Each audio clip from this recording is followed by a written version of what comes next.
Good morning. How's it? How's it going? Okay, let's get into this game dev stuff.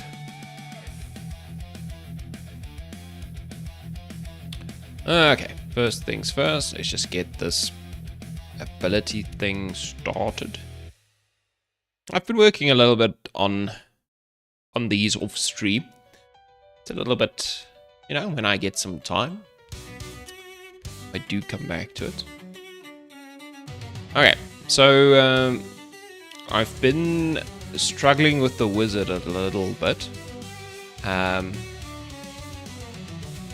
Reworking his special ability, right? So currently what we do is, right, I have this experience gain thing which charges up power, forms a fiery orb, and then explodes into a jet of fire, a cone, and obviously then the cone does that at the bottom, right? So I want it to be a AoE effect all around him. Now, the tricky part currently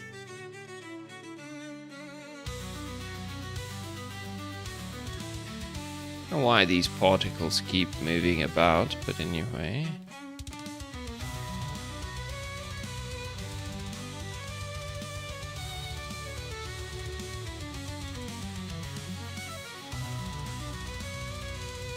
Okay, so the tricky part currently is the sound. So obviously I want a sound that charges, and then I want to play something like the flamethrower sound, right? The one I had previously. So I've been trying to get it to work with the audio source, obviously, but also these MMF players and such. But I can't get it exactly right.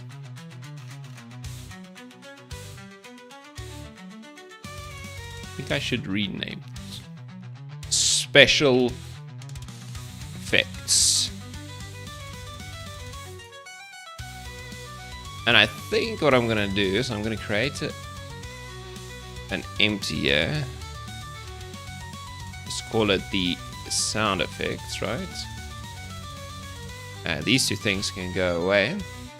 Now, I'm not sure if this is in fact the problem, but let's try it. So we need an audio source. Then apparently I need a MMF audio source band shaker.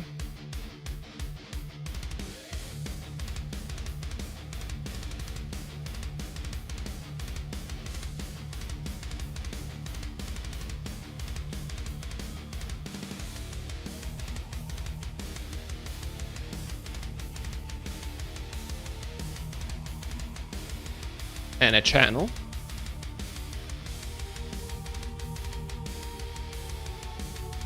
So apparently I need that. And this would find the audio source by its own. Okay. Then apparently, I need to give the audio source a resource here. Okay, so we're going to try it this way now. Now, I don't think I need to change anything here, right? And then over here, I can actually remove this component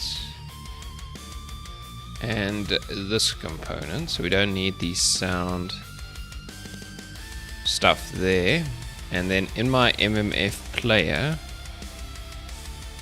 I can just grab my audio source, right? Did this. Like that. I think this will play it.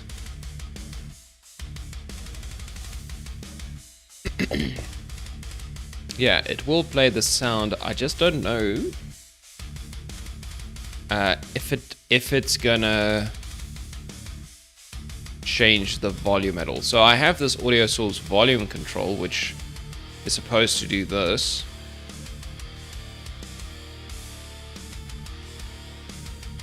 Right, so it gets a channel. So that channel is given, this is channel 0, so it's an integer channel. You click on this one, it's also channel 0, integer channel. And I think, as far as I understand, these are the properties that we are going to be changing on that channel.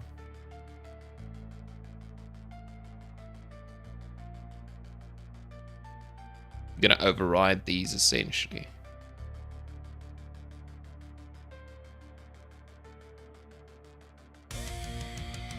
I believe.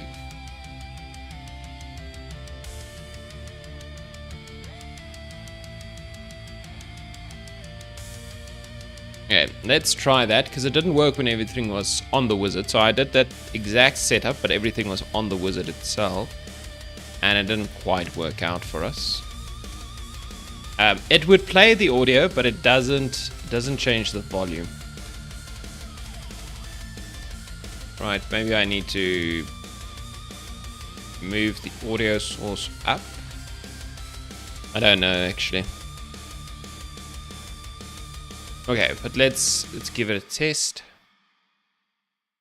and we can check it out. I hope this works, because if this works, then I can make this pretty nice, I think. Well, I hope.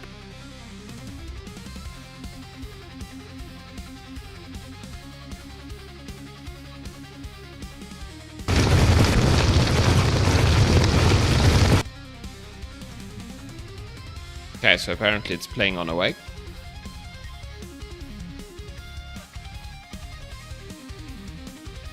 Okay, so let's see.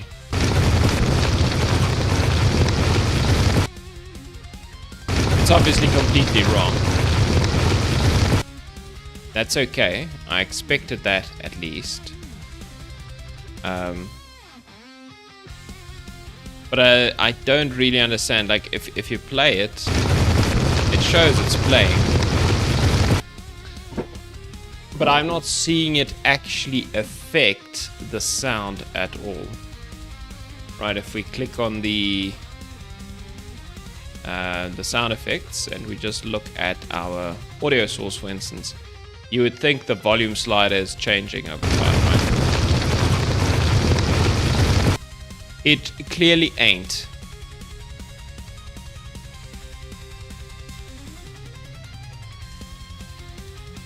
So there's something I'm missing here.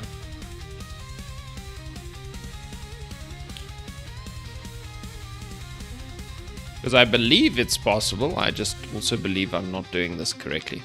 So we got this feedback documentation, right? So let's just see. So what I'm trying to do is trying to control audio source volume. Lets you tween the volume of an audio source over time. You'll need a audio source volume shaker. Oh, jeez. I put a audio source stereo pan shaker because I'm a dumbass, apparently. Okay, well, that's a easy fix, I guess. Yeah, so we can remove this component.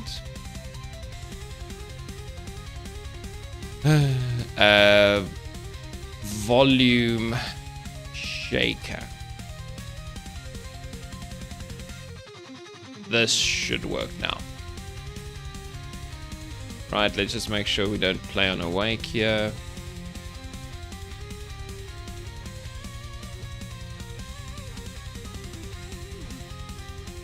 Make the priority very high.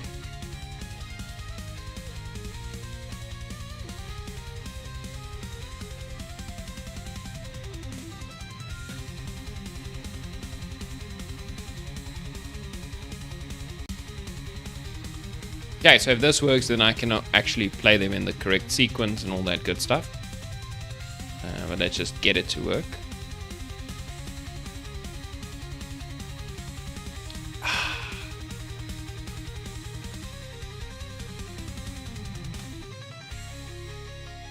Okay, I'll play. So let's see. I want to actually open up that audio source real quick.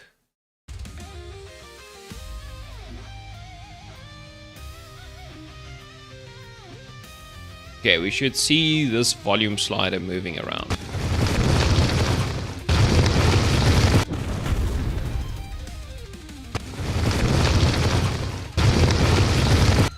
Okay, very interesting. So it goes up and down and then resets itself.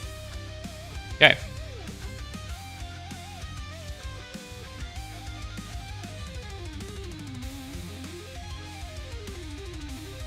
So we could maybe, if we set it to 0.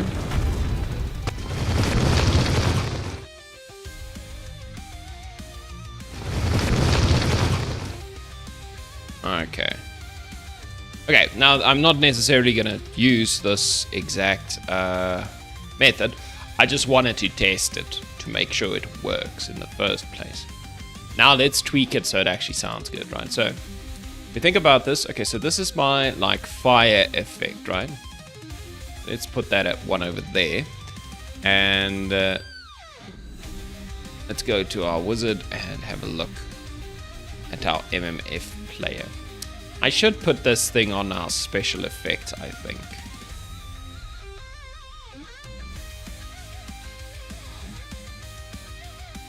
Can I do that? Just move it.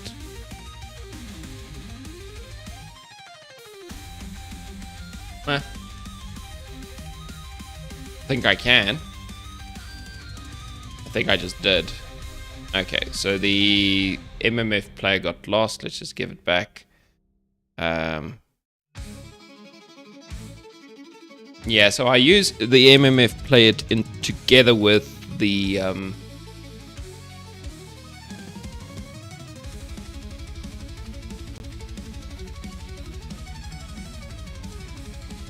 okay, yeah, so all of this is now pointless. Yeah, so I use the MMF player together with the animations just to get the triggers correct, right? So the animation triggers need to make this thing play certain things. Right. Okay, so let's look at our volume control. So I think what I want actually is something more like this, maybe. All right, so let's edit that key. So 1 0.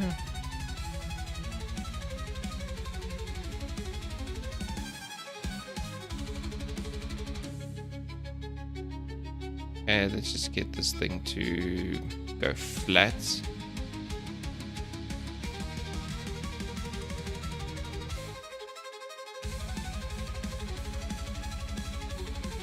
Yeah, I think something like that.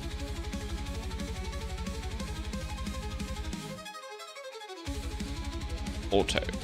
And you can go.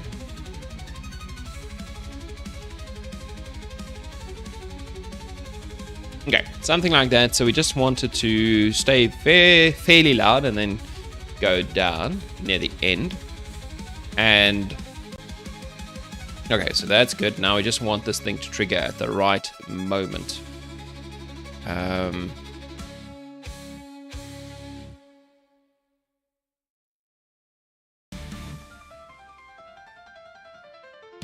Okay, now what I also want to do, maybe duplicate this over there.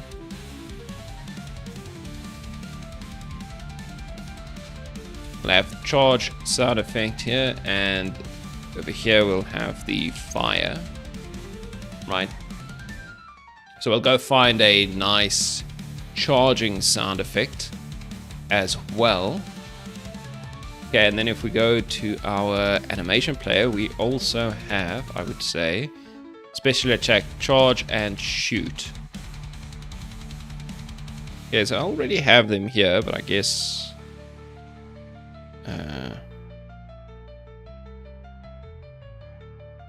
yeah, actually would be easier to just do this.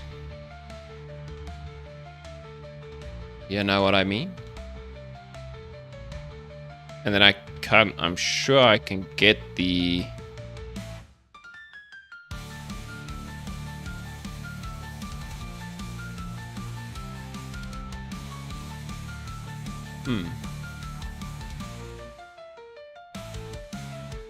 So I can get the audio source and the shaker.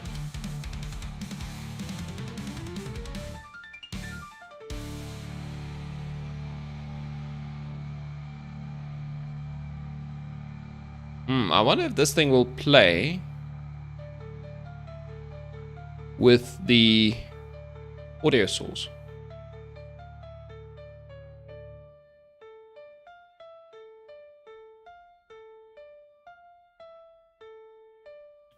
Or do you need this MMF player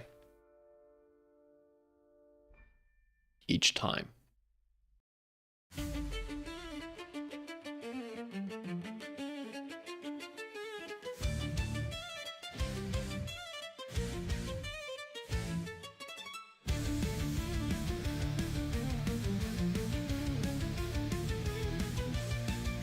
I mean, technically I could put this MMF player like on the sound effect, right?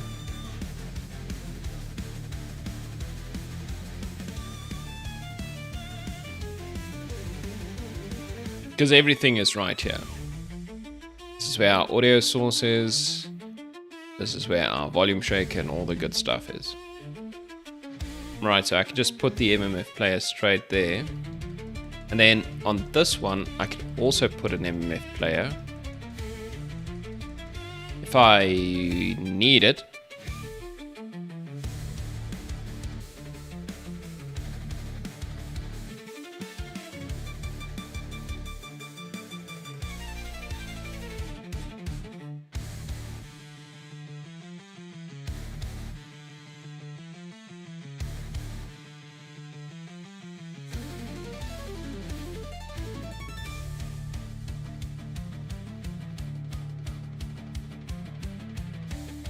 So one of my problems already is going to be potentially balancing this or changing the volume of this thing with a global volume.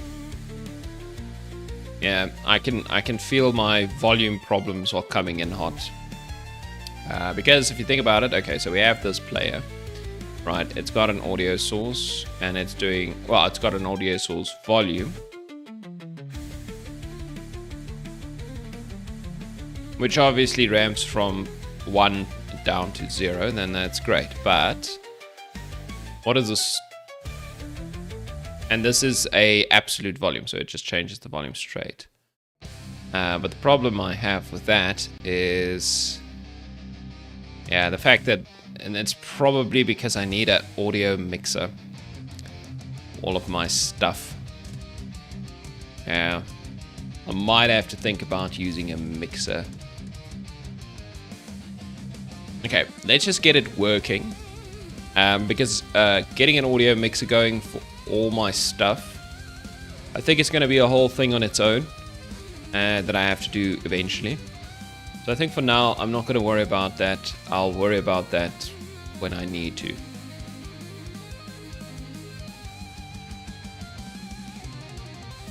Yeah, but I do need to get a mixer for all of this.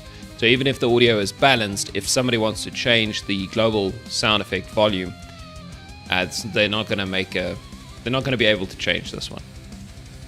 Like, it doesn't go through a mixer, but it should, right? Okay. So we'll address that when we need to. For now, we'll just work with this. Okay, so the charging sound effect, I don't know if we need a volume shaker, so I'm going to remove it for now. Let's go see if we can't quickly find something that's like a sound effect. Audio assets. Power up. Oh yeah, that's the one. Okay, I know when that one plays. That's fine. Let's just see. Okay, so fire magic sounds. It's not quite fire cast.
Huh.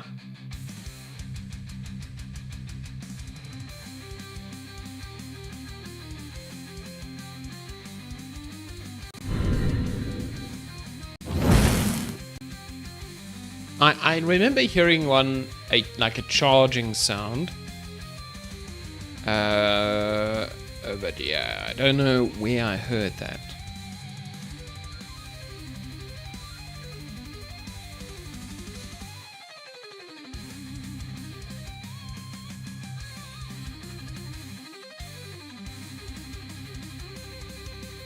Might not have been in that.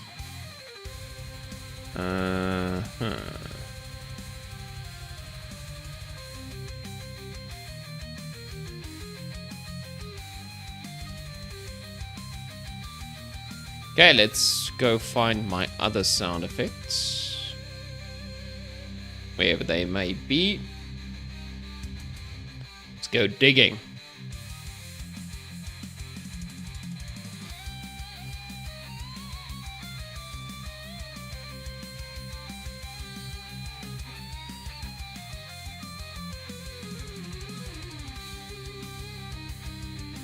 Okay, what do we have here?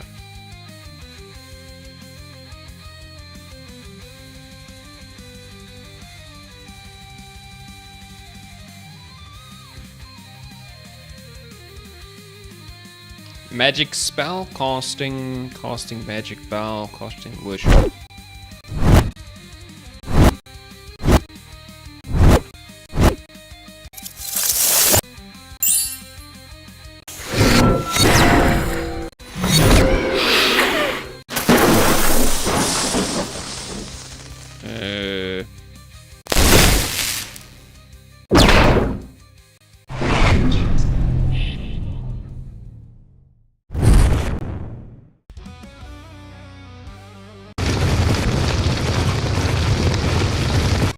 I think that's the one I have currently.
Let's go check the other sounds.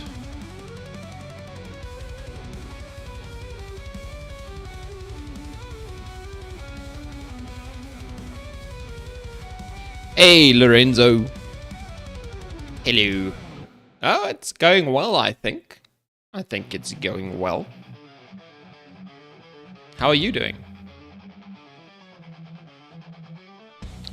Yeah, let's see. Explosions, footback impact. This is difficult. It's difficult to find them. I should really... Yeah, I should do a lot of things, but I'm not.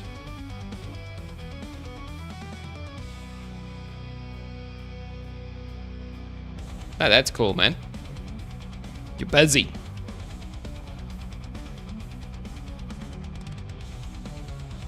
Yeah, I'm pretty consistently streaming daily now, with the exception of Tuesdays. Tuesdays are a bit funny.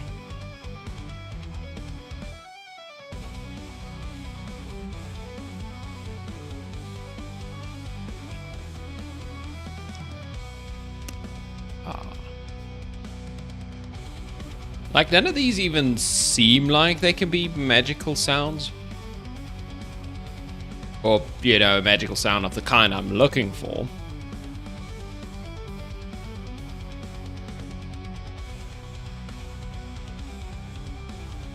Anything else here?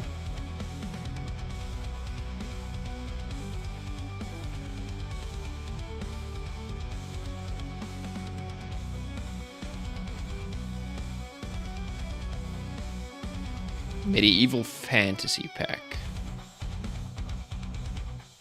Okay, this one's not very... There's not a lot of stuff, but let's see.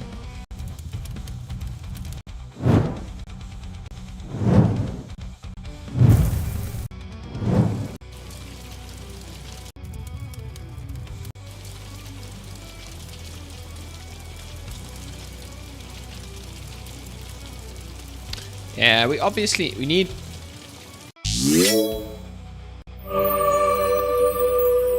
Yeah, those are terrible. Wow. That is a bad sound effect.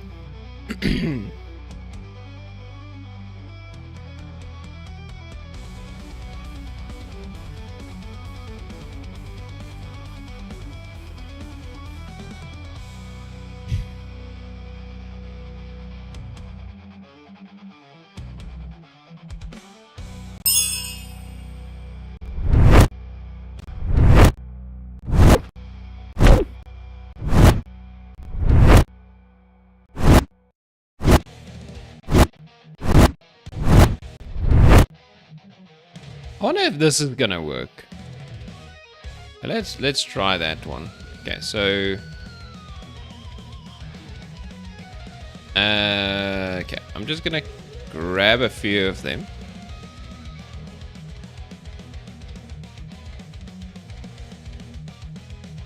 Yeah, so if you look at these, they build up. So they all build up and they're very short. But I don't think short is a problem. I think short might be better. Because I think the charge is only a certain length anyway. Let's see, what's the longest one there is? There's a 0.6 second one.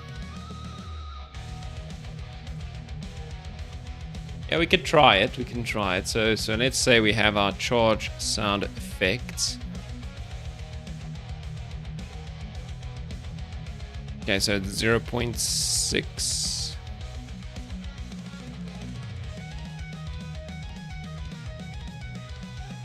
Number 4.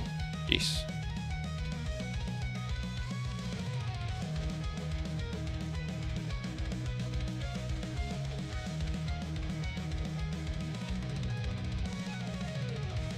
Okay, the volume's just going to be a problem for the minute.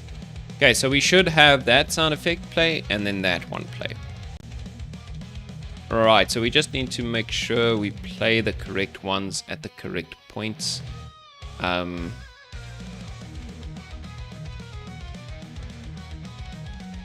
Yeah, so at charge...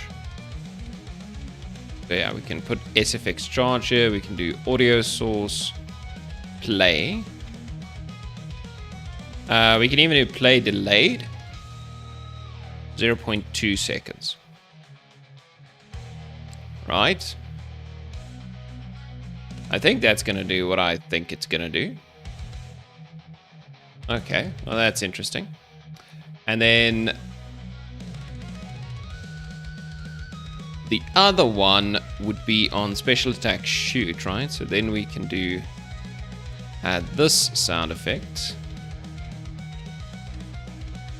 right there, and we can grab our MMF player and call play feedbacks, I guess.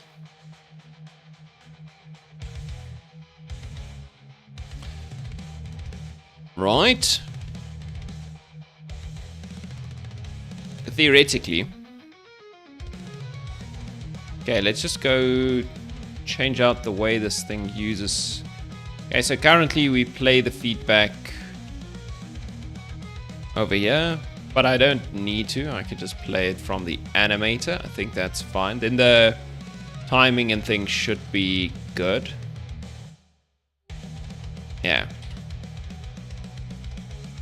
So now when we charge, we play the audio source on a delay. So that would be the charge sound. and then we hand it over to the MMF layer. Okay, we'll have to tweak a few things, I'm sure. But let's at least see how that sounds for now. I don't think it's going to be perfect by any means, but let's see.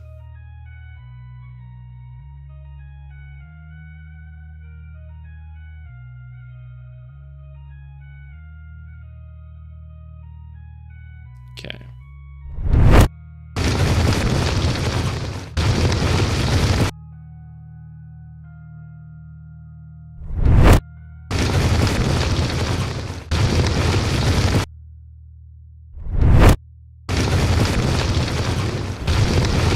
Yeah, it's not...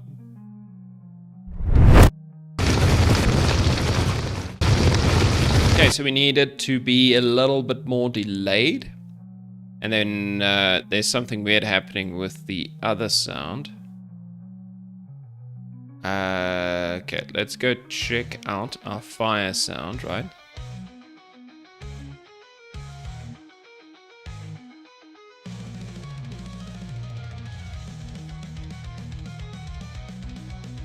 Okay, so first of all, okay, so let's just stop this because it doesn't help I change it there. Okay, so I think the first thing is the audio source should have no volume to start off with. And then we control the volume of this thing only. So let's make this a 3-second playback and see how that works. And I think the charge volume is too high.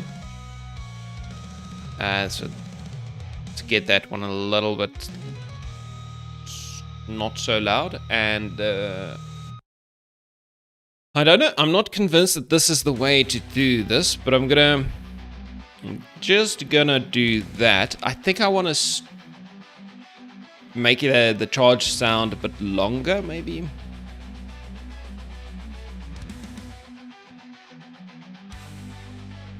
Let's see if we offset it by 0.4 seconds, if that makes it sound better for now.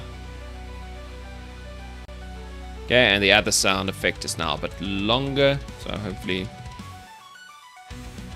they play the way I want them to.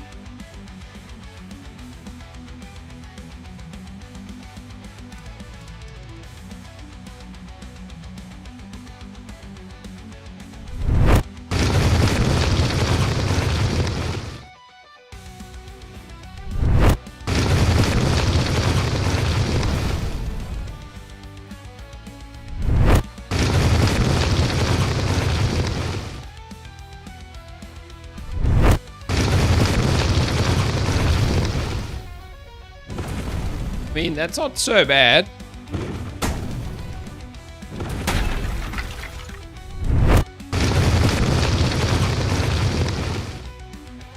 I think I can live with that. I think I can live with that. Okay, so a few things that we just need to tweak still for the effects. Right, so all of these effects should be scaled with hierarchy. Right, same with the fire orb and the experience gains. I want them to scale with hierarchy. And the fire, I actually want these to play. Now let's just see.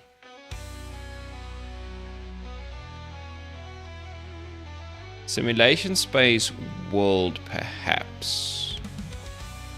I'm not entirely convinced about that setting. Let's just see what that does. The other thing, I wanted the scaling to work because the chicken makes us bigger, and I want the fire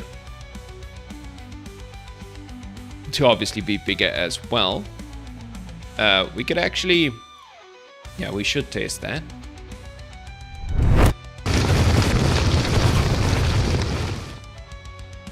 Okay.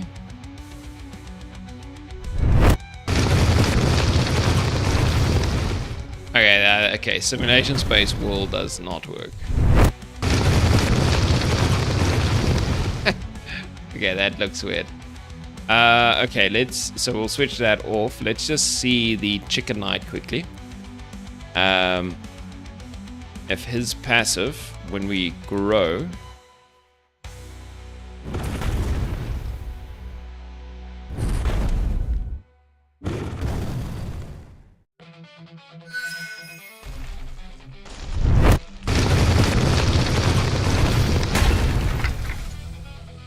Okay. So that's okay. The passive of the chicken does make us get bigger. Okay, that's fine.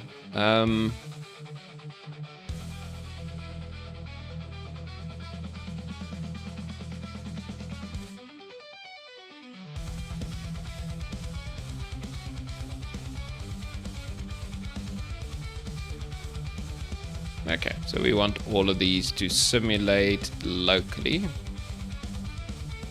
Okay, another thing. Is there a stat that changes our ability strength? I can't remember. Okay, so there is spell damage, right? Yes. Okay, so that just straight up changes the amount of damage we do.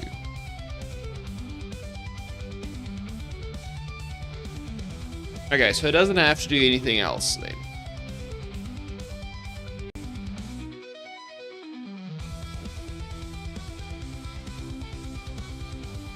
Okay, that's fine. I think I'm happy with that.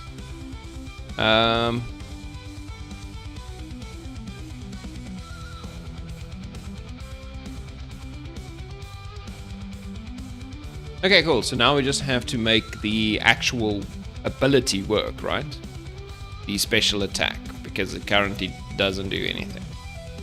This is the old one. I made a new one. Special attack 2. Yes.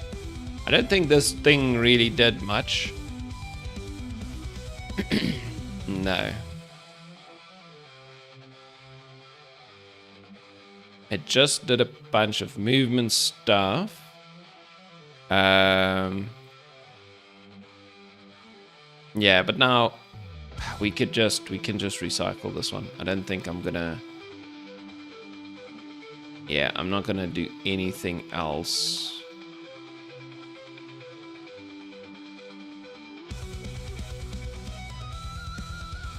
Yeah. Okay, so this is what we're gonna do. I think we're gonna do some kind of a function, public void. Do we do start special? Let's do that. Start special attack damage.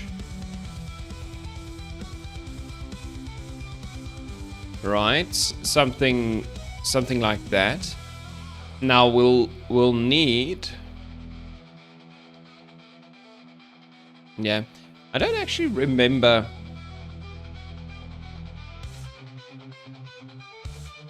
I think I had to do this with the flamethrower damage, right? I did flamethrower damage or something like that. Yeah, there was this one. And if is flamethrowing, so I did this an update. I guess I'm gonna do this. I'm gonna do this differently though.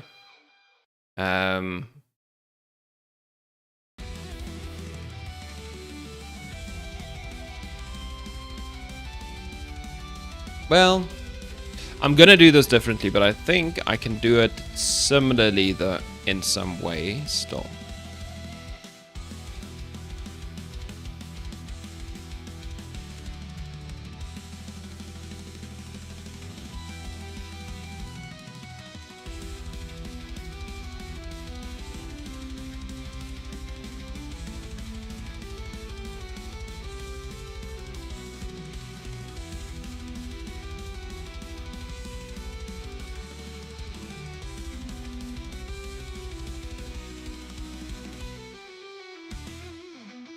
Okay, let's try something here. Okay, we're gonna need a enemy layer. Yeah, we're gonna need the character stat manager. So let's just steal stuff from there. We're gonna need the character stat manager. Then we'll also need to set up an enemy layer. Right, then we can just do like this real quick. On start, that's fine. What else do we need here?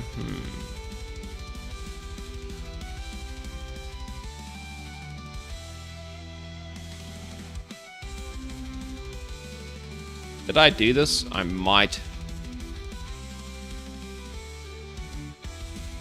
No, I don't think I did.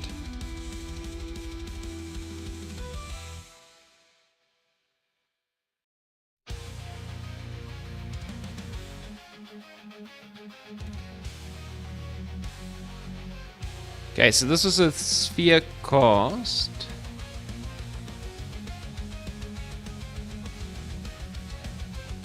Okay, that makes sense. So we didn't have a radius, so we couldn't just make a straightforward.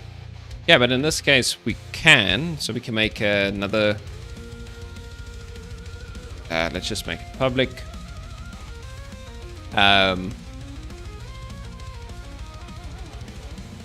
Float special attack radius,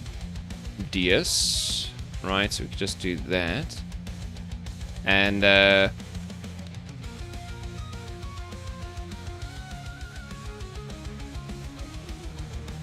yeah, let's do a gizmo, color yellow. Yeah, we don't need any of those. We just need this. Draw wire spear special attack radius, right? So we just want that. So we can see it. We can even make it, I don't know, purple.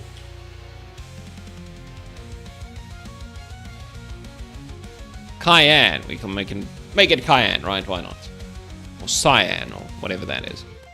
Okay. So that's fine. Now, what we can do when we start the special attack is we can do a coroutine. Call it private new moderator. Okay, special attack damage. Okay, while true. Okay, so we just make our own little update loop here. Essentially, is that's what we're doing. Okay, so while true, what we want is yield return new wait for seconds.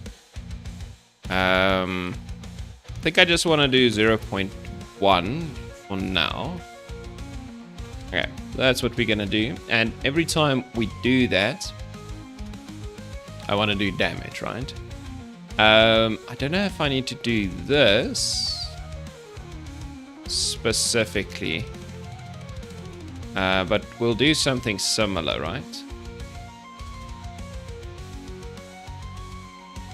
Okay, so we'll remove what we don't need. So I don't think we need that if statement necessarily, right?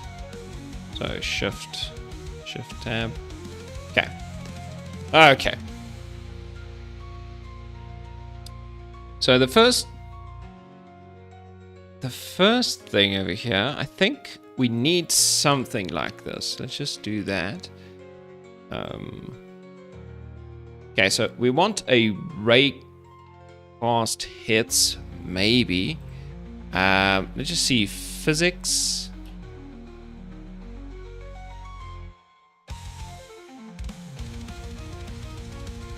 I think we could just do an overlap sphere, right?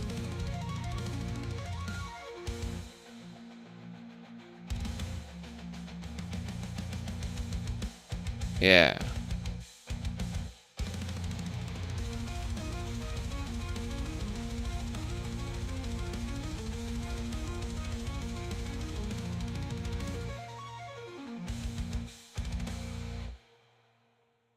So this returns an integer?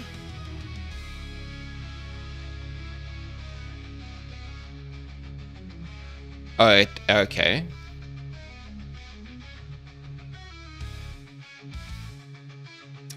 Okay. So we do int enemies in range equals that thing. Okay, so let's think about this. Okay, so we need a position radius. Okay, that's very straightforward. Transform.position. The radius will be special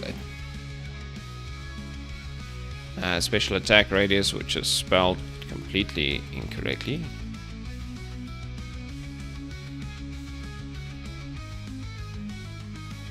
Was it spelled incorrectly? No, I don't know. Okay, so we got those two. Then we need a collider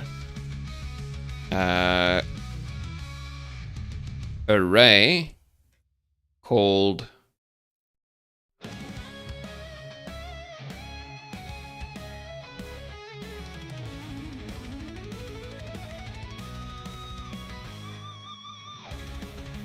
okay, let's do this. Collider. Maybe I need to do this. A collider array. Enemy. Right, we set it up there.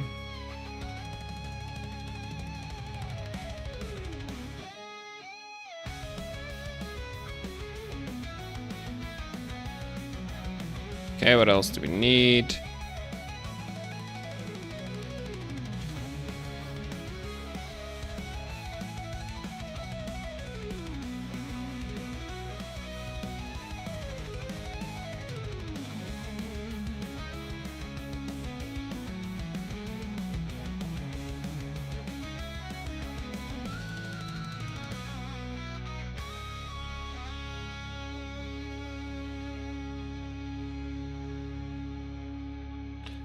Unassigned local variable. Okay, so I'm doing something wrong here.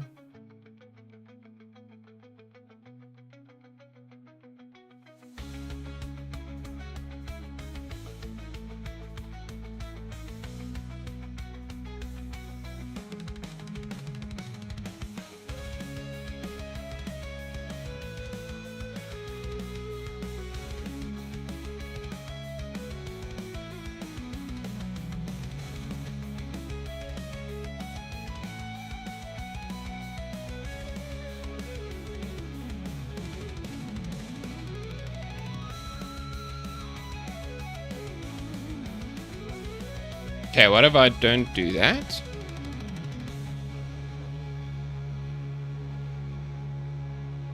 And I also can't do that, eh?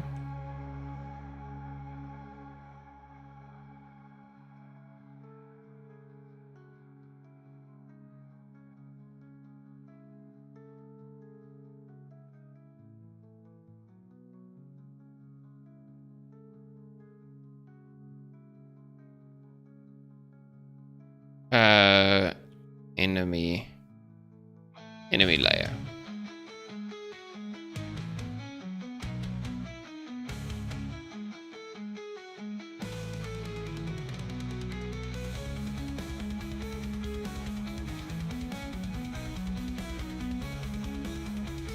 Okay. Unity physics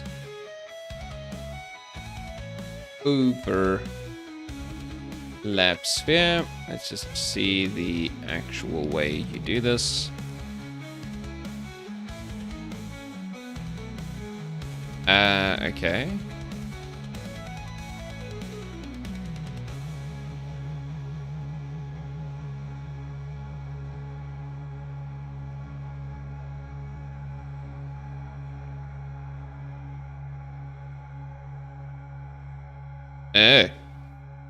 Oh, we need a...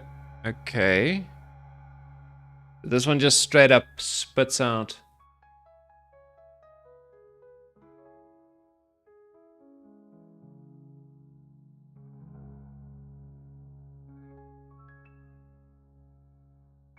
So this one allocates memory. This one does not.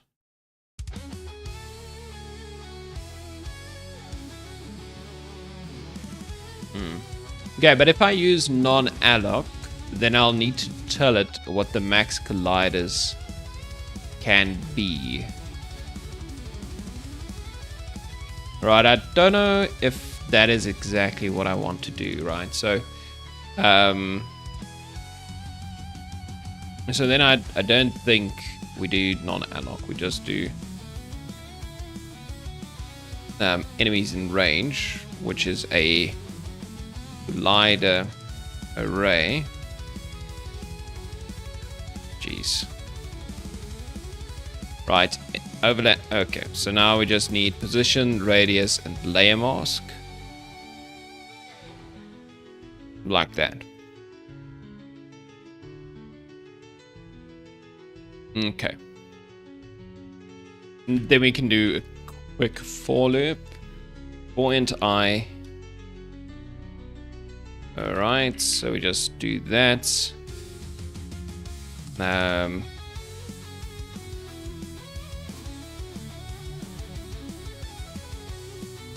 Okay, so let's just see. So if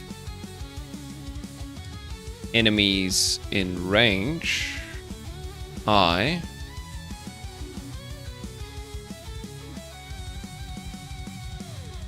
not equal to null, I guess. Something like that anyway.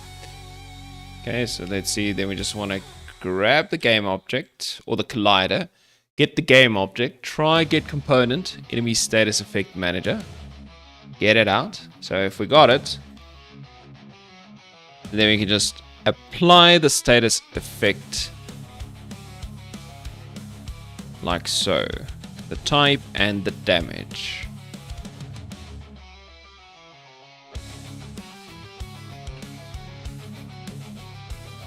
Okay, something like that.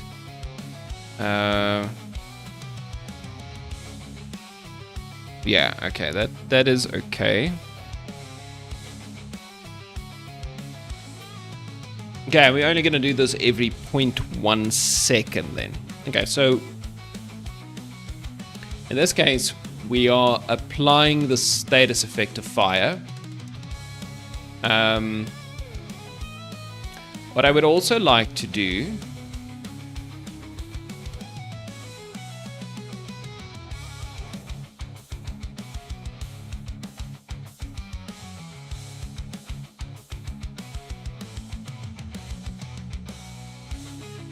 let's see, public void end special attack damage.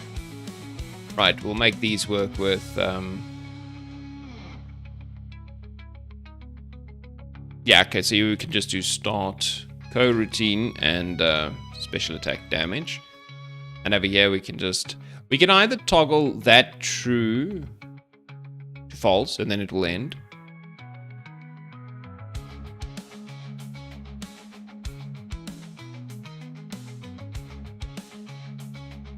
It'll end the loop. Right. Or we could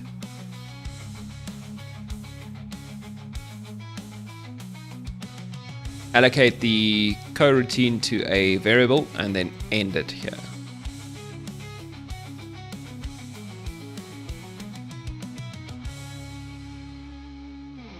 Yeah, let's do it. Okay, so we have a coroutine special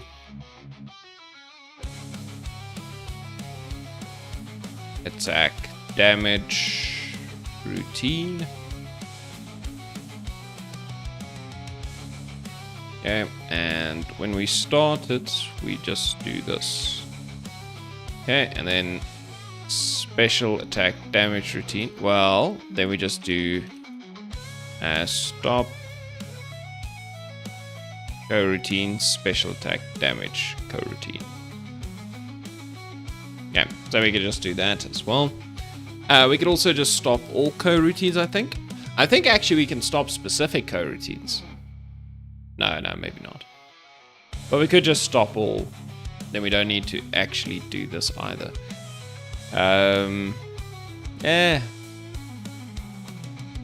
Yeah, who knows? It's fine. It's okay, we'll be fine. Okay, so this would at least make it do damage again if we start it. We obviously need to give it a radius still, and the radius would be given in the inside of Unity. Anything else I want to do? So it would be kind of cool if it has a little bit of a knockback effect as well. Do I have a good way of doing knockback on enemies? I don't think I do currently.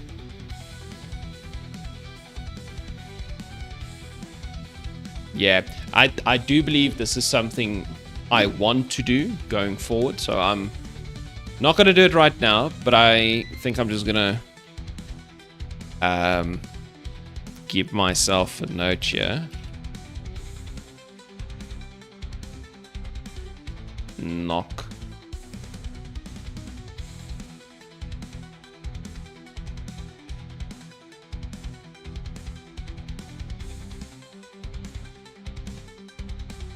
Is there a way to leave yourself a message here? So I remember to come back to this.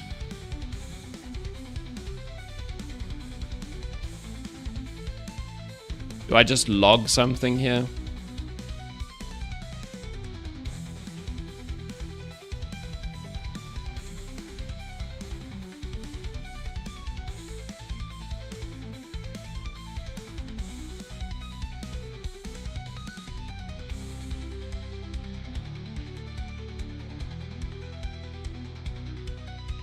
Yeah, because this is kind of a dumb way. Add knock back effect. Right, that's not ideal at all. But let's just do that then. It's fine. It's not going to spam too much. We can also do log warning maybe. So I really come back here. I wonder if there's another way to do this. How to add to do in Unity.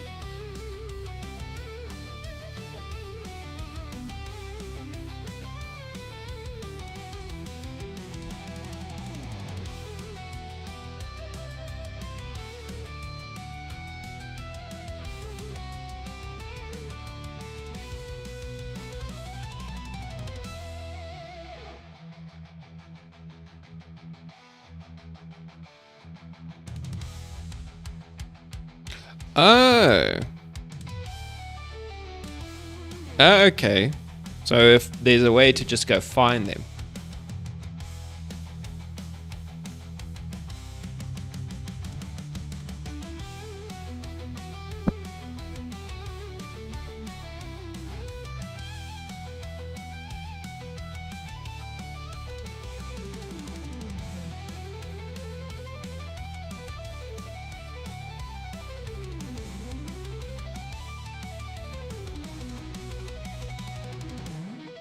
Let's try that quickly.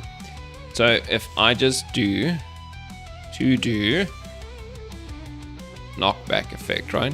So I just save this. So let's see. So it said Visual Studio and find this Studio.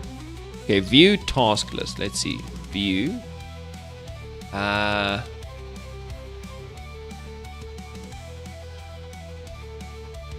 Task list. I want to see my task list. Oh, here we go. Task list. To do knockback effect. And if I click there, I can just find it. Okay, that's cool. I'm gonna do that. That is actually very cool. I'm gonna need to start doing that more often. I think this is gonna make it easier for me. Just to remember stuff, right? Okay, cool. Okay, so now we just need to hook up these start and stops. Right, so let's just save so that everything is nice and compiled. We can recompile this as well, just so that we can actually see stuff happening.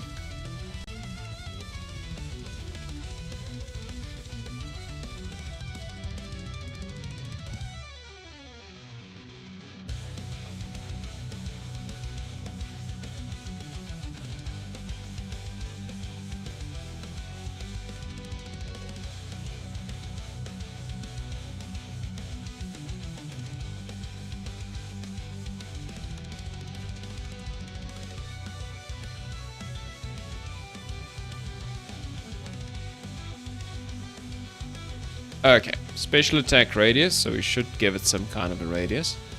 Let's just show the wizard at least, and the gizmos. Okay, so that's our special attack radius. Let's set that one correct.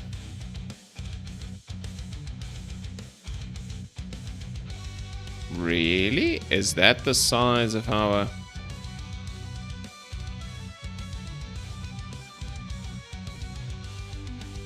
Okay, what broke here?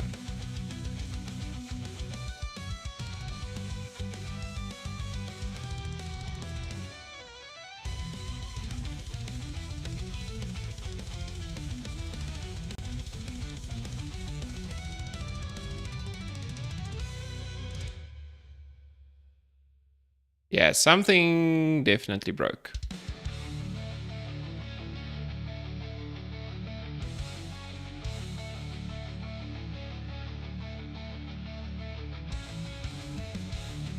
Yeah, all of these seem wrong now.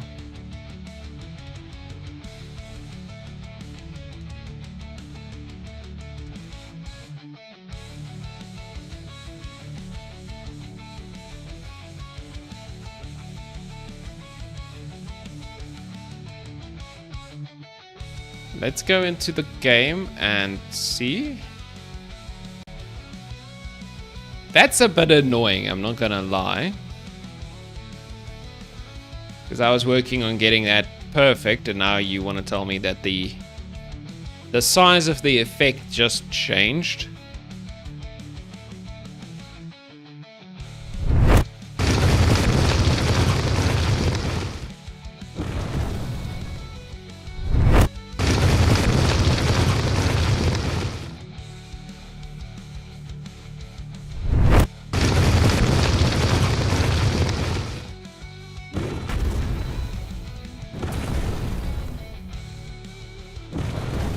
That is kind of frustrating.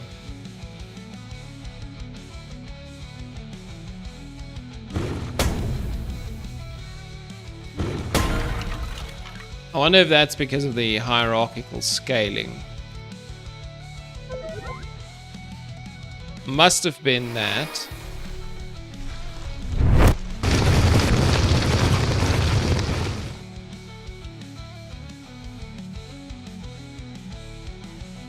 Yeah, for crying out loud.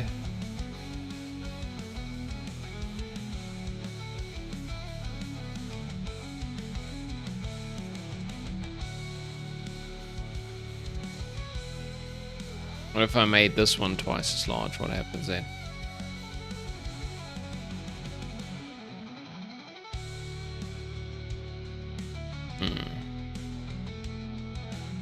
Okay, that's not correct.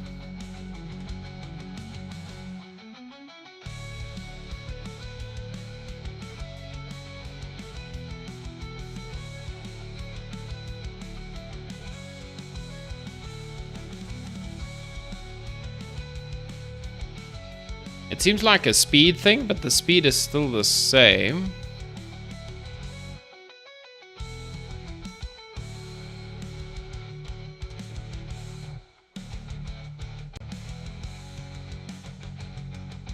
What the hell, man?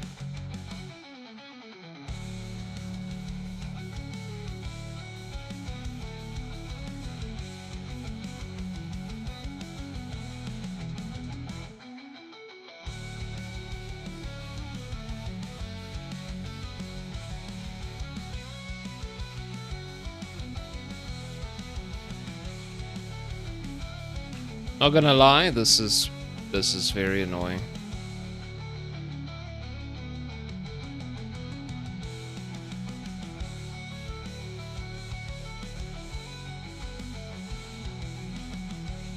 Okay, I doubled the speed and it seems better.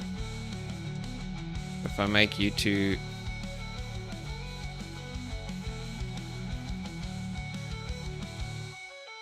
What the hell did I change here?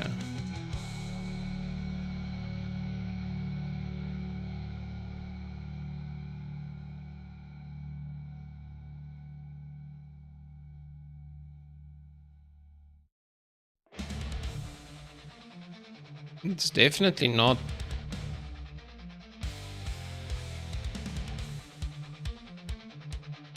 Yeah, no, something went horribly wrong. And I cannot tell what.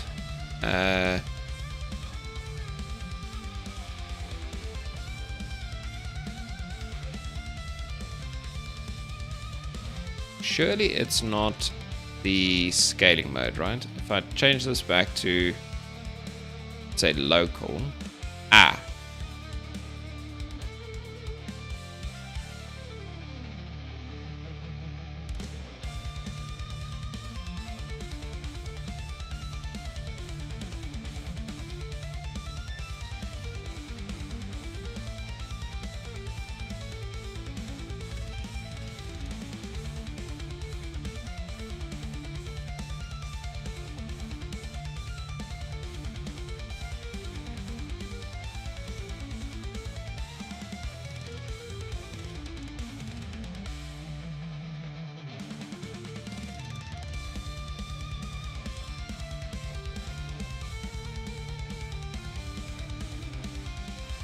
So the actual cone and...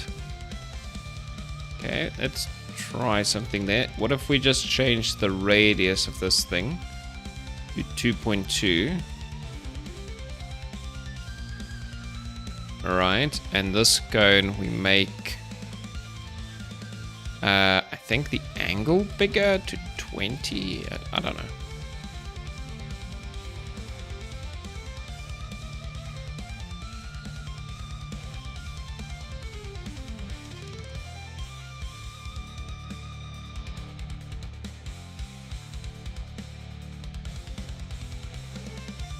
Yeah, I mean, it seems okay. Okay, we'll go with that. I think the size is roughly correct as well, right?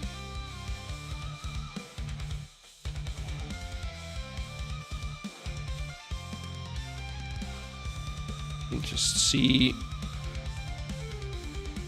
Yeah, it's not too bad.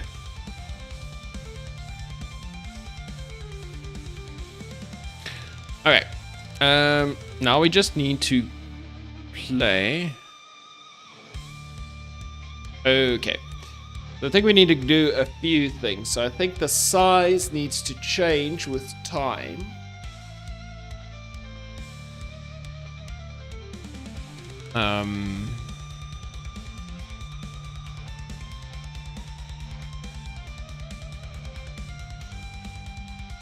Yeah.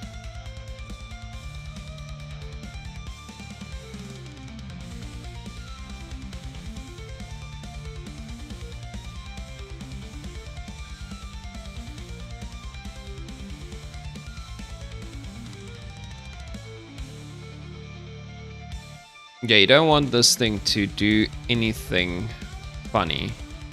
Okay, let's go back in time a little bit. So let's see. So it goes. So for the first, let's call it 0.4 seconds. Nothing should happen. Then for the next,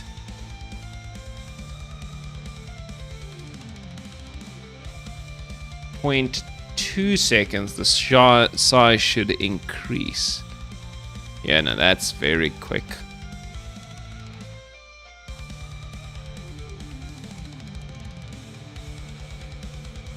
Yeah, that's very quick from the start of the playing.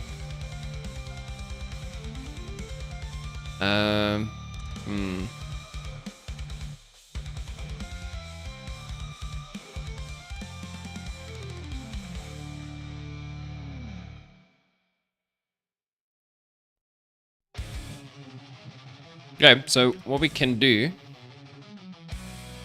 we could do something like this, right? So for the first 0.4 seconds, we don't want anything to happen. And then for the next 0.2 seconds, we want the size to increase. Right. So when we start doing damage, we can do something like special attack radius equals 0. Then we wait. Then after that, we make special attack radius equal, let's say 2. And then finally, after another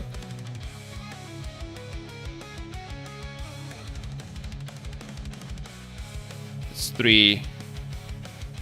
And then it gets to its final size of 4.5. Right, something super dumb like that. So it's nothing for the so it sets to 0, so nothing can happen. Oh wait, this doesn't work. Okay, so for the first 0.4 seconds, we actually don't need to start at 0 here. Okay, so we don't need to do that. We just need to wait when special attack damage gets called. We just need to wait 0.4 seconds, right? Then the first pass will make... Okay, we'll do something like this. If special attack radius is less than 4.5, right, we do something. We do a special attack radius plus equal. Okay, we need to be careful here. So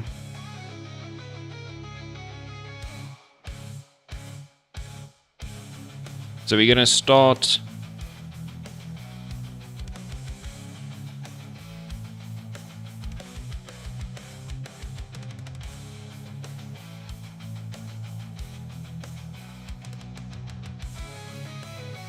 Okay, this is going to be very weird.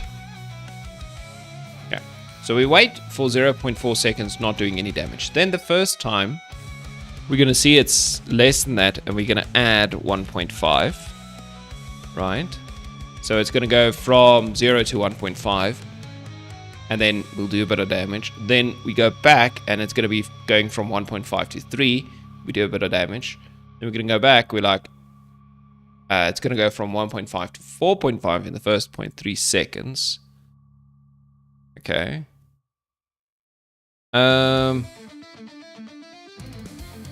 Yeah, I think we need to set it up here so we can do special attack radius equals 1.5 F. Well, we start. So we start at 1.5. So it's going to be 3 the first time around, then it's going to be 4.5. So then it's in 0.2 seconds. It's going to basically go to the max size.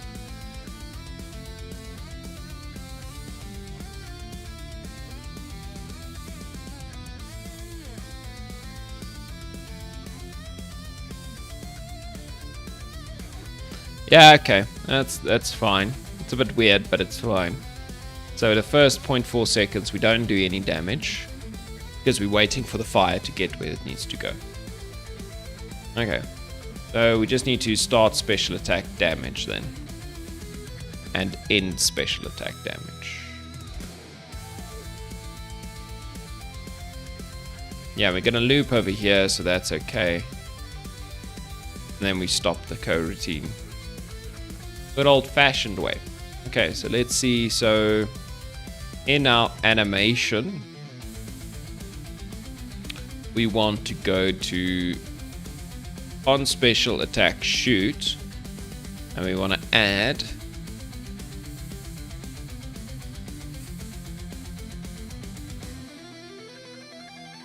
our wizard character, wizard special attack. Start special attack damage. Right. So we want to do that, and then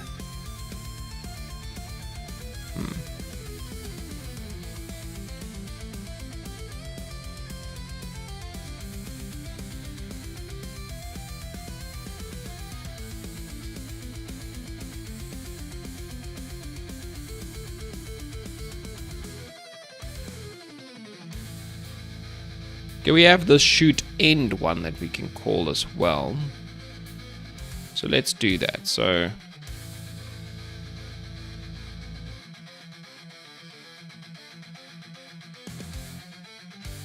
wait a minute, that's not gonna,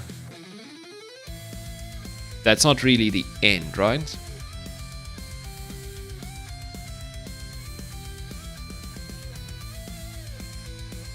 Yeah, so the end would be when this stops.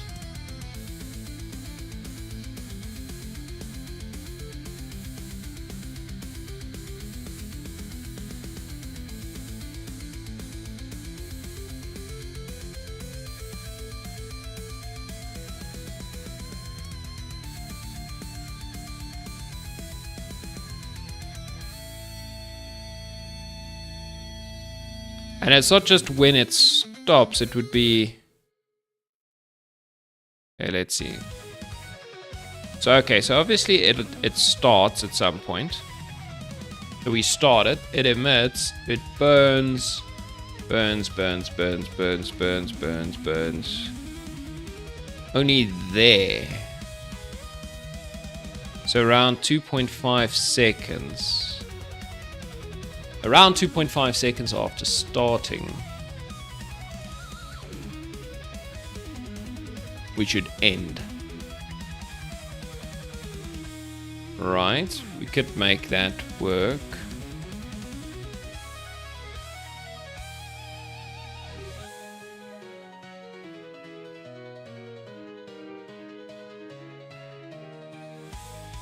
Okay, we could make this a enumerator, and we could tell it to wait for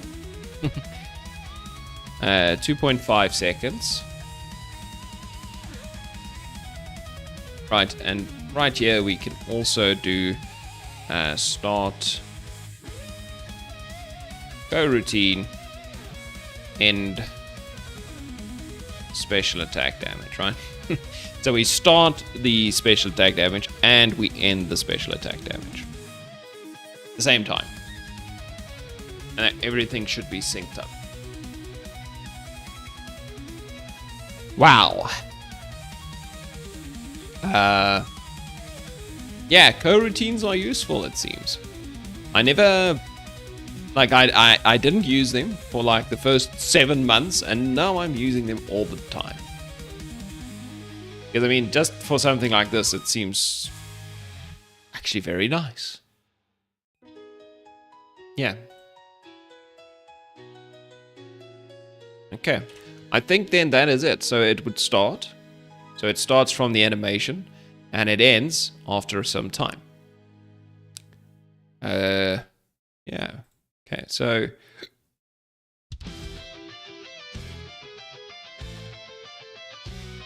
shall we give it a test?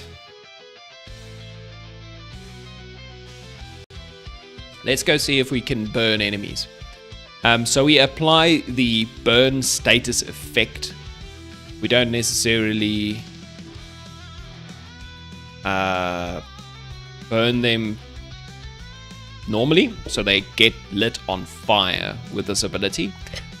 We could make it just do damage the good old-fashioned way, I guess. This is how the old one worked, right? So we'll keep it like that. I think it's okay. Yeah, so let's say we spawn like 50 little lizards. So here they come. We can see we have problem dealing with them with our normal attack.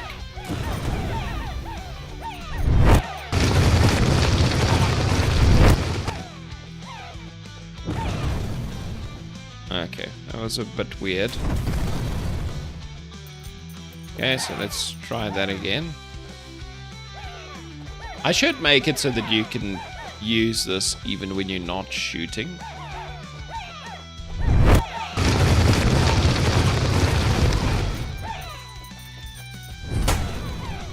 I don't know. But I mean, it feels...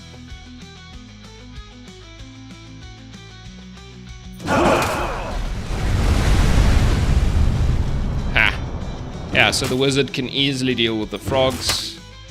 And while I'm dealing with frogs, I'll do one of those. Get rid of all the... Yeah.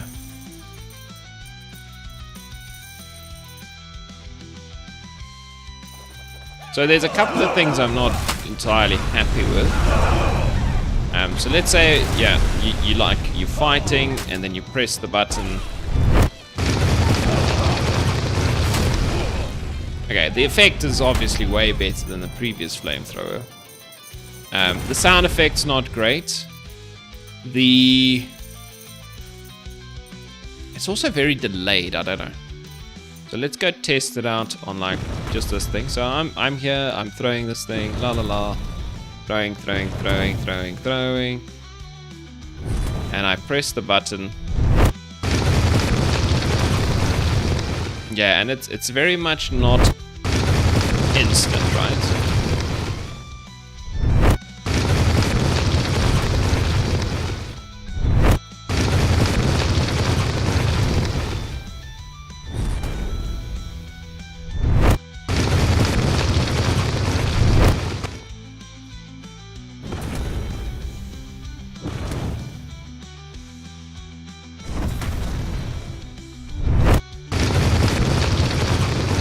Yeah, so the instantaneousness of the effect, I don't think it makes a big difference for the owl, but I've seen this problem for the,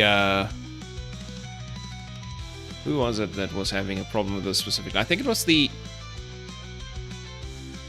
think it's primarily the, yeah, so we can see why this is, right? So we throw, and it still needs to finish. Okay.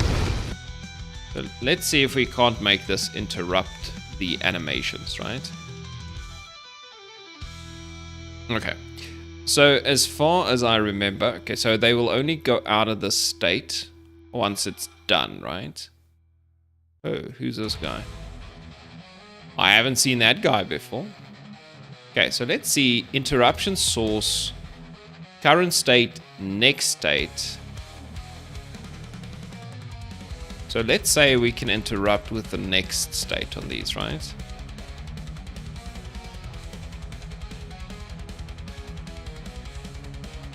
Now essentially, we also don't want an exit time there. That could be my other problem.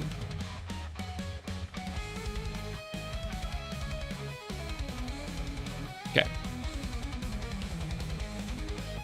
So this one has an exit time and it cannot be interrupted. These two can now be interrupted from the next state.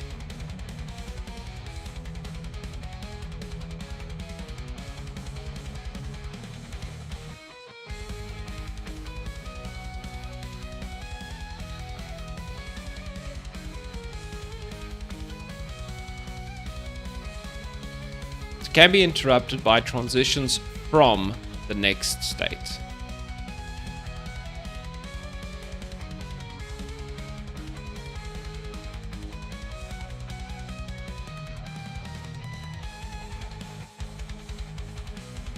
Yeah, which means it won't wait for exit time, if I'm not mistaken.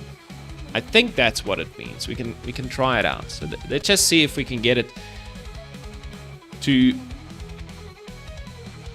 You know, if I want to use that ability, I don't care about my basic attack. I'd much rather just forget about it and use the ability immediately. And it needs to be reliable, right? there shouldn't be a situation where you press the usability button and it actually doesn't work, right? Let me just see if this is better.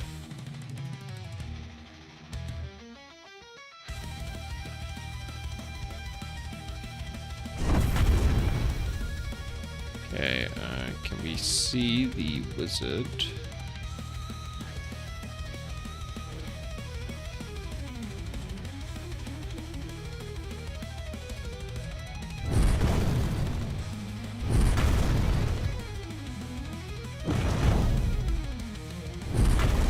So let's see.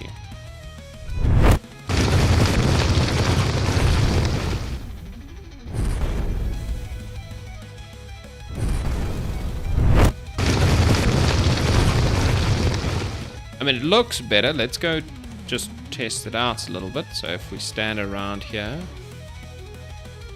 I was looking at the animation. Let's look at the game. So we're throwing and we're like,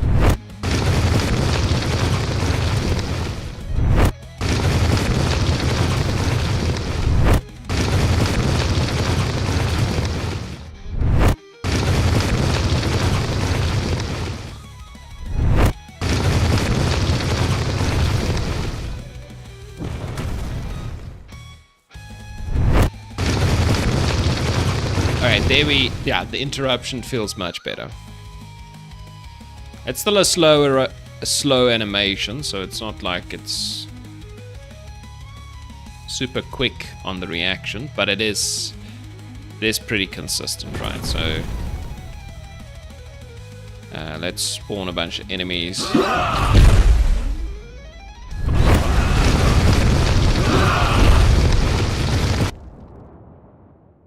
Apparently I died.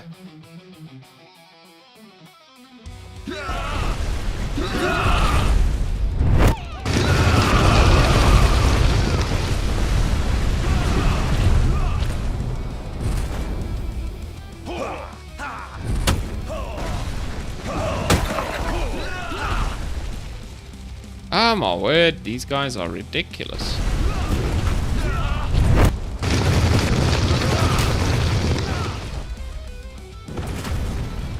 Okay, so it's not the greatest thing against the big Komodo dragons, but like if I have 500 small lizards coming after me, obviously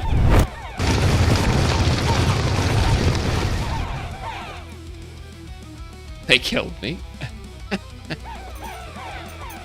I'm not really strong enough to fight 500 of these.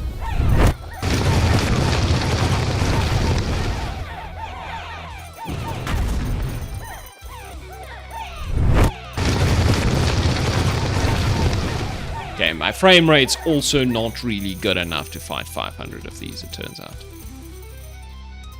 Yeah, we definitely need to work on frames. Frames.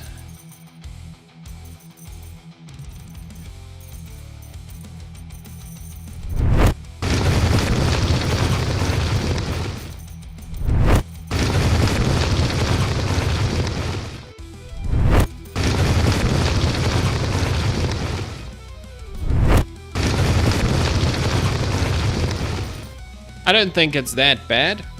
The charge effect might be a little loud still, but the rest, I think it's not that bad. I think I can live with the rest of it, right? Yeah, so this charge could be 0.3, I think, easily. Okay, so we are at least doing some things, like we're doing damage, etc. So overall, I think this is a better effect and a better ability.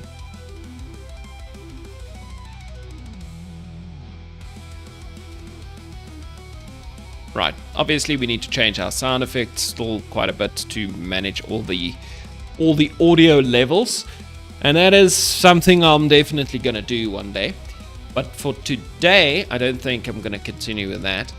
I think the next thing I want to do is work on the knight. Right, so I'm not a massive fan of the knight's current special ability. Don't think it's all that good, to be honest. I do like the Ranger and the Ninja special abilities quite a bit more. I think they're pretty good. But definitely not the Knight. I want to check something on the Ninja, actually. So on your animator, where do you actually get your special ability from? So it's right here.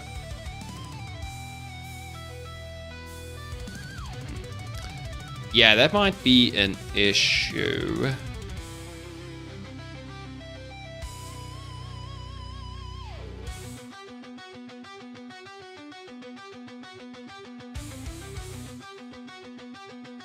Why did I put it over here?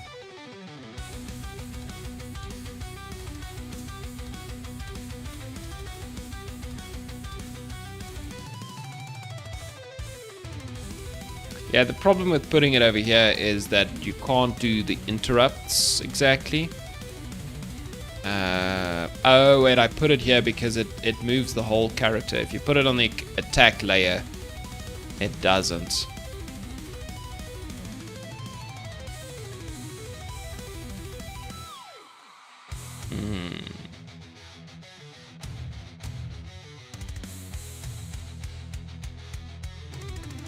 Yeah, that's right. Okay, we'll have to. I'll have to think about that. Well, actually, I think I know how to do this. Yeah, so what I'll have to do is I'll have to set the weight to 0 when you want to use your special attack, actually. For the ninjas specifically, right? Yeah.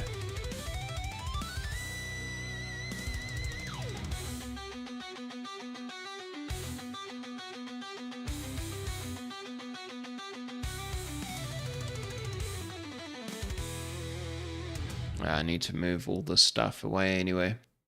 Yeah, but essentially what we want to do...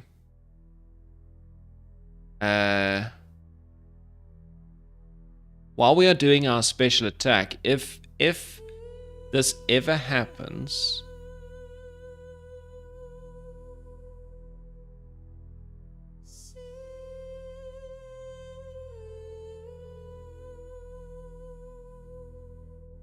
This is still... What music is this? Oh, okay.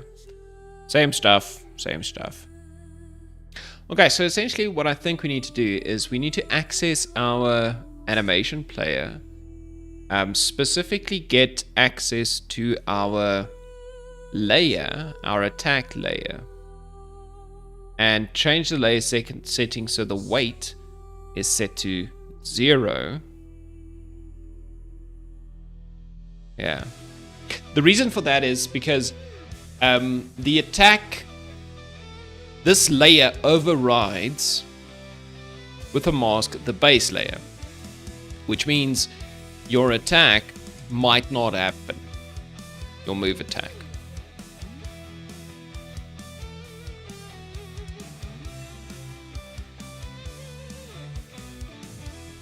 Yeah, which is kind of unfortunate.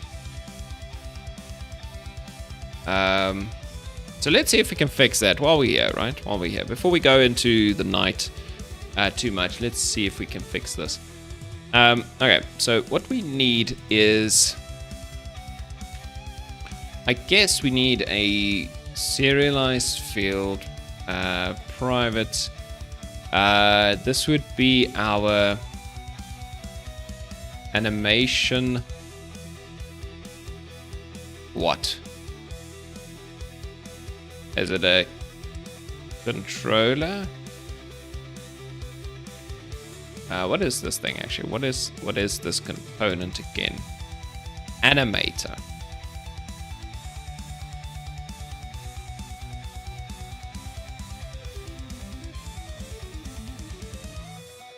So let's see if we can't do animator dot layer. Okay, get layer index or get layer name.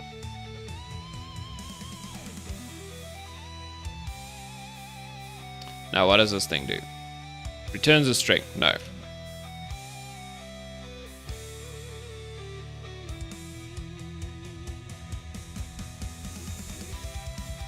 Set layer weight. Yeah, that seems correct. So set layer weight. So this needs to be an index, I guess. Yeah, index and number. So let's say it's index 1 and the number would be 0. So we set the layer weight to 0. Right, and we do our little thing and all those good stuffs. And essentially...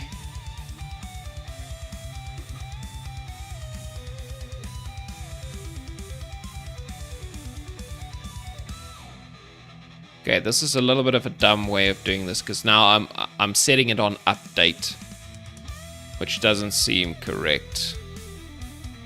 And update is correct for special attack movement. I'm not a... That doesn't matter.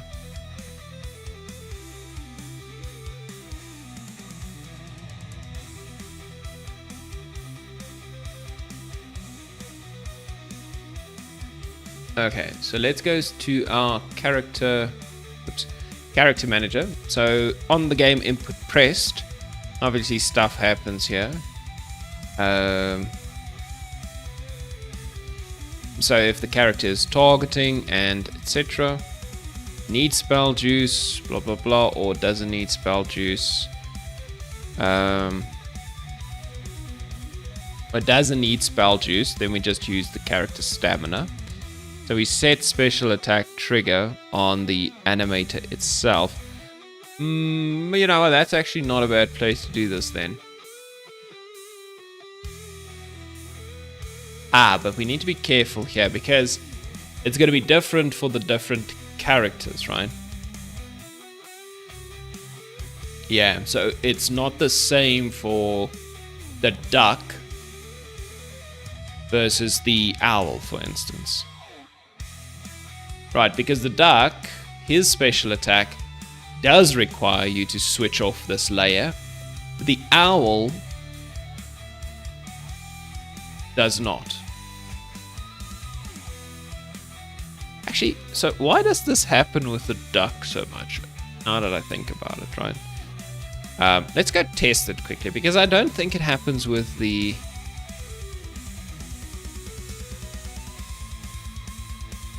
Okay, so let's just play the game. I just want to see exactly what this problem is before I try to manipulate my animators and stuff prematurely, you know what I mean? So, as far as I know,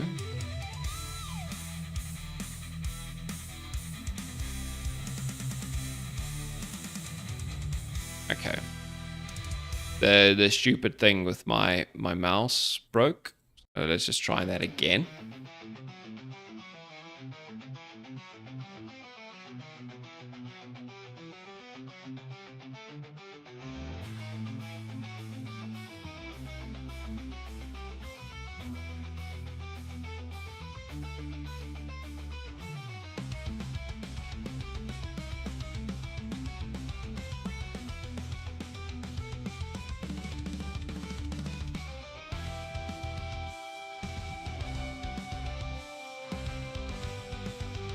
Okay, so if we play with the duck,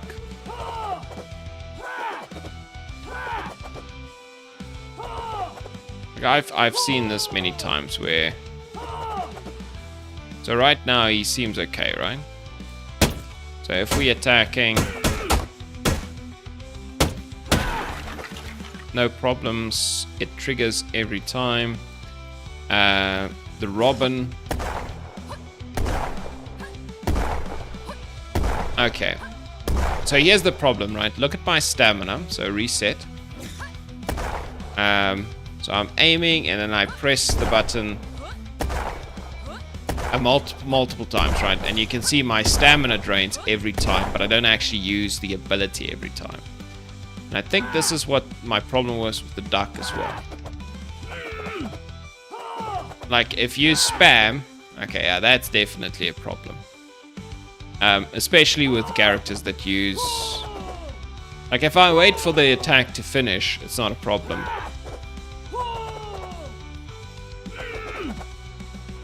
Yeah. So I need to make sure the attack finishes before I allow a second usage. Okay, so that might just be character manager.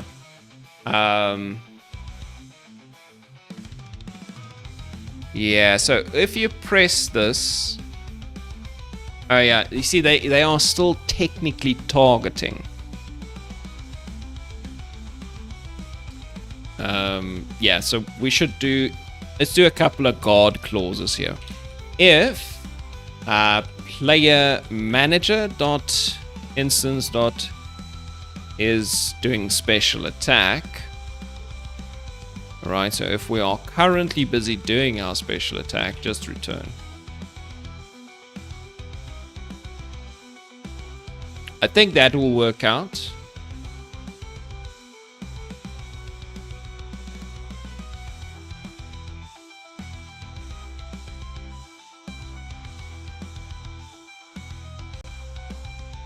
That's a very straightforward change, but I think that's enough of a change to get rid of that problem. Because yeah, I noticed it with the duck quite a bit.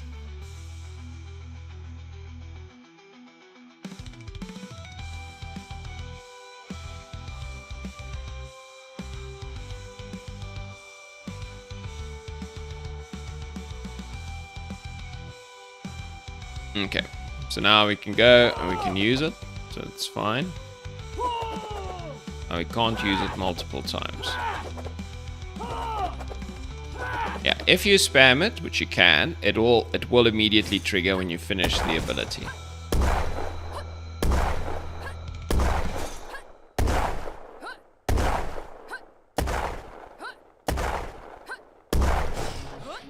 Ooh, okay. Yeah, so I was able...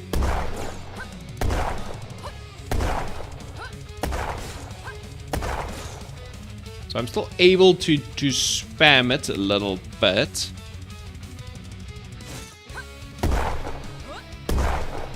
Yeah, I can get it to use twice the resources. Don't know if I could do it. So the normal amount of resources is 20. I can't really get Duck to use 20. So there's a bit of a delay, I guess, for the Ranger. Okay, so is doing special attack is set by something.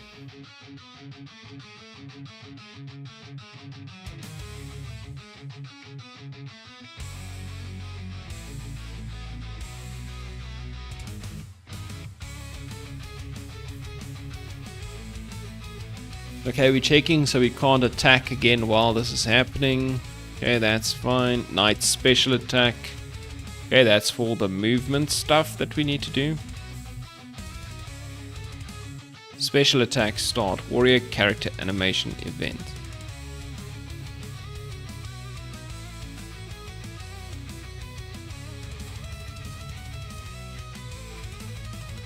Okay, so we use the animations for the duck.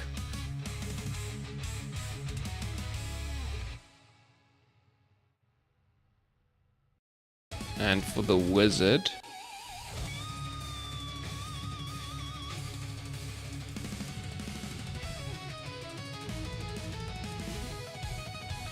we do the same thing for the ranger.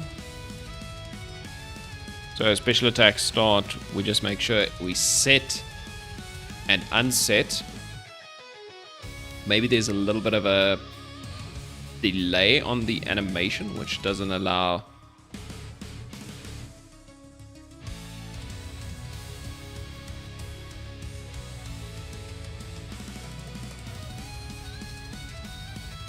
let's just go check. So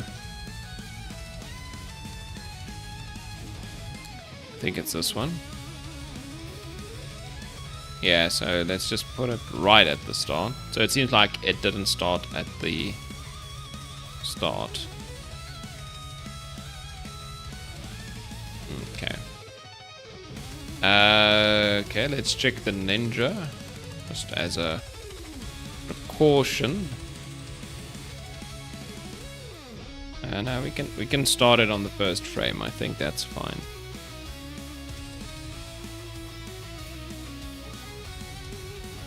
Yeah. Oh, wait, does it not always start on the first frame?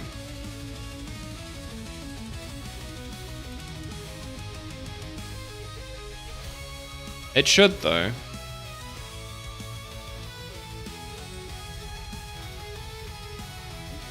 You know what? Why don't we just, in the character manager, if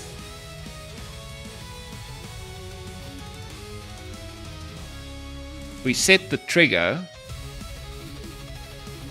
and we drain the stamina,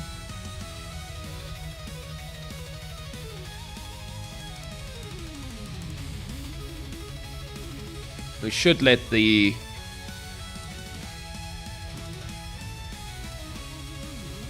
okay, let's do this. Player manager.instance.is doing special attack equals true. Right, let's just do that.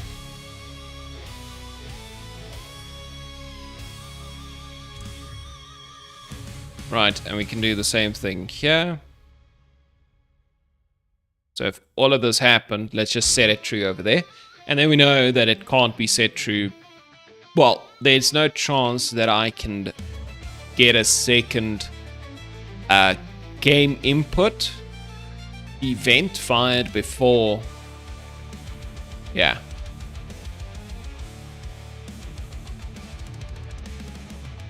It'll stop it. I think it'll stop it. I hope it does. We can test. So the Ranger was the most obvious problem. Let's see if we can have the problem repeat itself. And then I guess we can start working on the Knight's new special ability, because I'm not a massive fan of the current ability that the Knight uses. Okay, so we'll do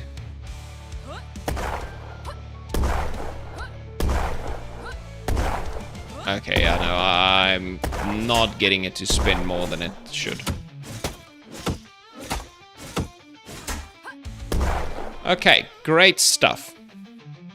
So, let's leave that. Let's get onto the Knight's special ability. So, the current ability of the Knight, I should have shown you before we continue to change it. It's not very good, right? It's a little meh.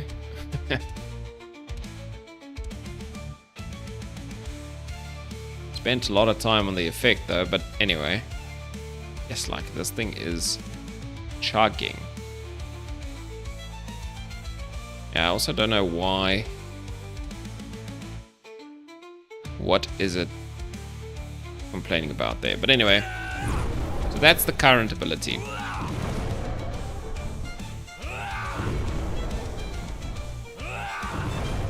Right, maybe that's not so bad. But so my big thing with the special abilities is I want the character. So this is how I feel like the character should experience the game. You start playing the game and you're like, ugh, this character is nice, but they kind of struggle with dealing with a certain enemy type, right? So let's say you are the Knight and you struggle with ranged enemies, right? Okay. Your special ability should help with that. If you think about what the Owl special ability does now, it's like the Owl struggles with getting swarmed by small enemies. So the special ability alleviates that problem significantly, right? You literally make a cone of fire around you that burns them all away. That's super nice. The Ranger also struggles a little bit with getting swarmed. And she's quite fragile. So her biggest problems are also solved by her special ability in that she can jump out of the way. So that helps with the fragility, the fact that she has a very good get out type of ability. And it leaves a bomb that poisons everything that was in the area. And then they die. So that also works well for killing the swarms that typically surround the ranger, because she can't kill them fast enough. Right, so those two work, right? The duck, also a little fragile. His special ability gives him maneuverability, same as the ranger. Also, not great against things that are far away, since he's melee. So the fact that it can be used as a gap closing ability, amazing. Right, so what does the chicken offer? Not much, right? This, so if we reset this, yes, it stuns things there, and then you can run towards them and go hit them. That's about it. But it's not great. I think it would be better if the knight also had a type of a jump ability. So he jumps ahead. Where he lands, he might create a little bit of a shockwave to stun enemies around him. But then he's there to do something about it, right? Because currently, like, he can stun people over there, and then he runs, and then the stun wears off anyway. So it's not very good. So we need to combine the gap close with the stun or something like that. So I think a jumping sequence type thing would look good. So that's what I'm going to try and build for the knight. So we'll grab the knight and we'll grab his animator. Right, so this is currently the knight's special attack. Right, and it's okay. Okay, but what I think I'm going to do is I'm going to create a substate machine and call this thing the new special attack. Right.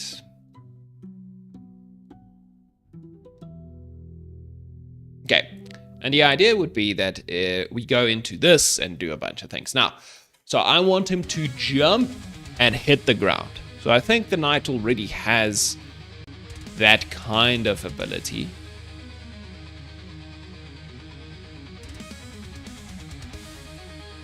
Well, there is a sequence of... yeah, so this is where I kind of need to think about whether I want a timeline or an animation. Because the problem with the animations is I can't tweak them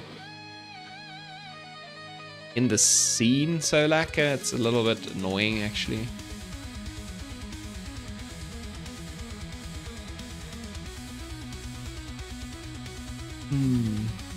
Okay, let's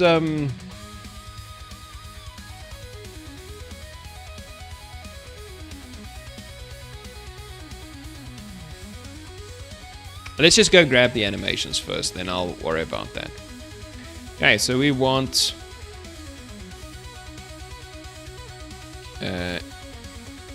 in here we have the knight animation. So he's got a dash, but I don't think that's the one we want.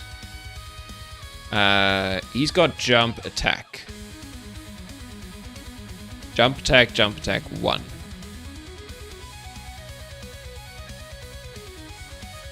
He also has a move attack. What does that look like, actually? Yeah, it's not really. I want him to do a jump. I think a jump's cooler. Right, so if we play the jump attack... Yeah, so he's falling, he's winding up, and then he does that. So he hits the ground.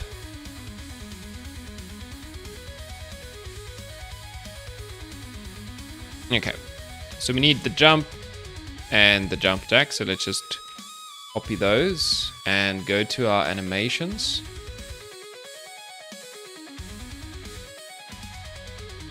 Knight character in game.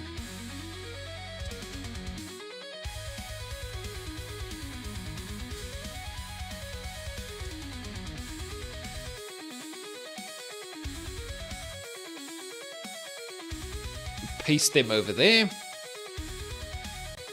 and then we'll grab them and pull them out of the prefab thingy, the FBX, and we can start working with them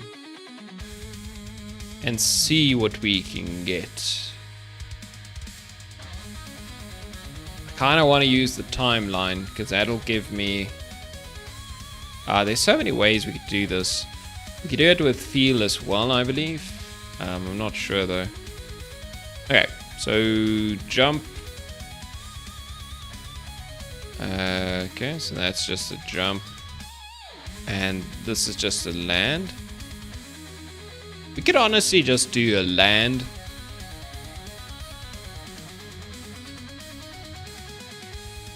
Just make him land very hard.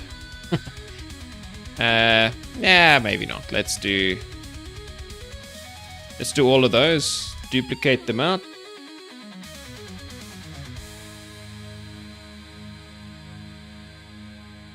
Okay, so here we got it.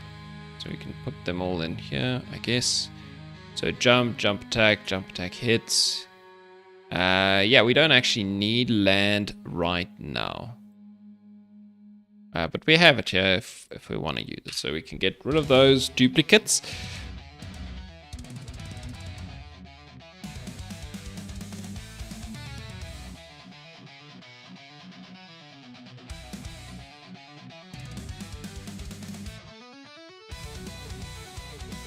Okay. So if you had to imagine this, it'll obviously look, you know, something like that. Right, we come in, we jump attack, hit. Now, we need to obviously have some timing between these, because otherwise... Yeah, the jump animation itself is not very long. Well, it's pretty long, I guess. It's not that bad.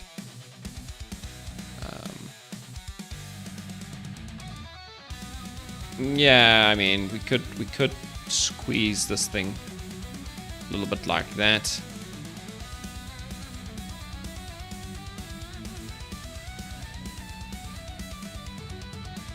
Okay. Anyway, let's go to the scene. Let's watch the chicken. Okay, Mr. Chicken. What are your animations? So let's see. So we could do jump. Right, so he does a crouch, goes up, and flies, right? And then somewhere there, we obviously have to go to jump attack. He raises his sword.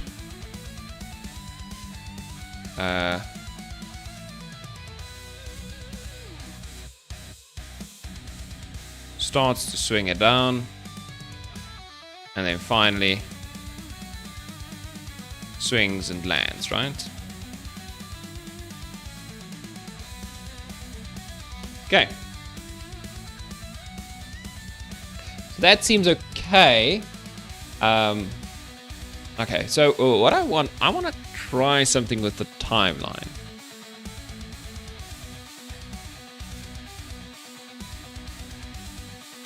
Yeah, so I need a director component and a timeline asset. Okay, let's create playable.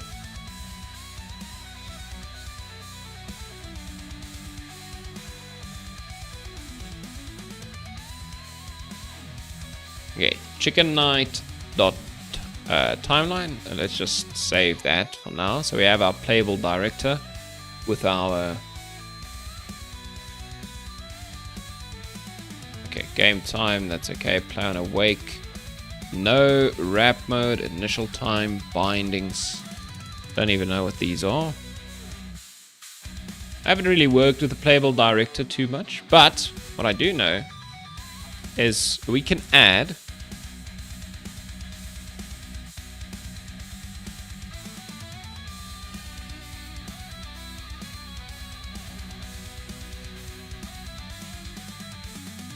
I think we could just straight up add the animator.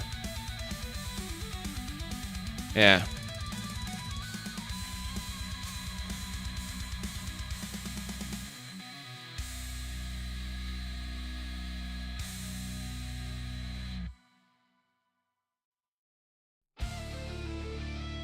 Yeah, now we have the animator. Okay, and it's not disabled. If we play this, it's not going to do anything. So we would need to add, provide a track or something like that. I can't remember exactly how this works. Animation track, I guess. Not exactly.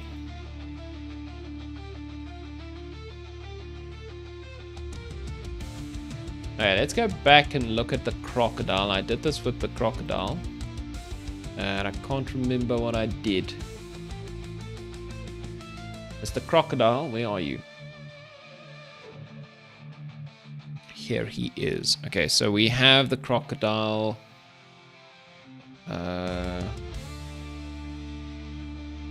Where did I add this? Did I also add it to his body? Yeah, playable director. So there's a animator. Oh, okay. I added it like that. How does that work?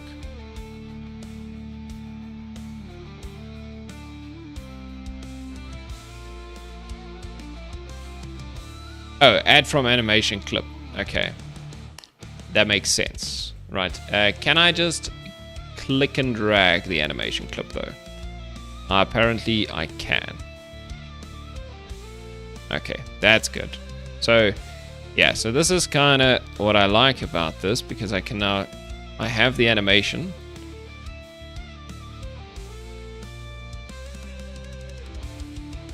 Put it at the start there. So what we can do, and then we can add another one. Right, I think we could just add it there. Yeah.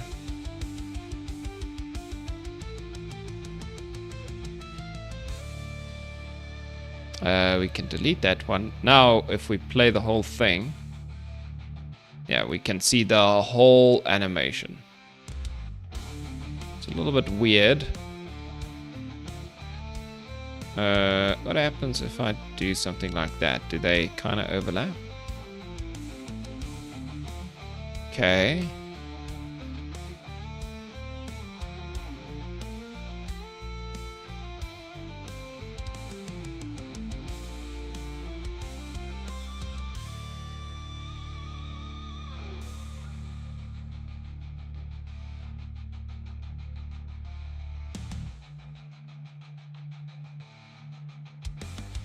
Okay, so he jumps very quick, right? Yeah, I mean, but that looks good. Could we make him jump for longer? Oh, we could increase the duration. Or what? Okay, I see. It doesn't really increase the duration, so to speak.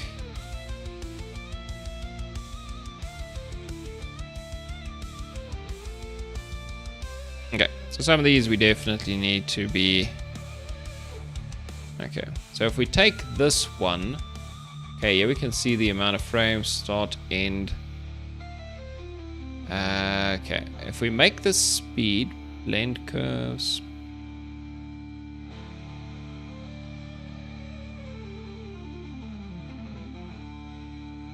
Okay, I don't think I needed anything like that.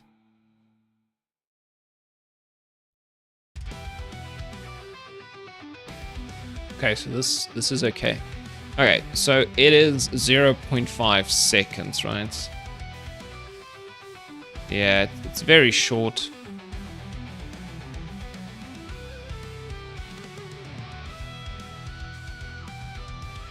Okay, I don't think I wanted to loop.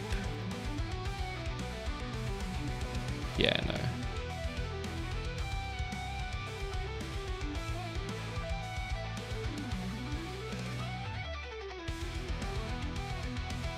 Okay, what if we made the speed multiplier 0.5? Okay, so that does allow it to go for longer. Can we just... Okay, so if we slow down the animation...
Okay.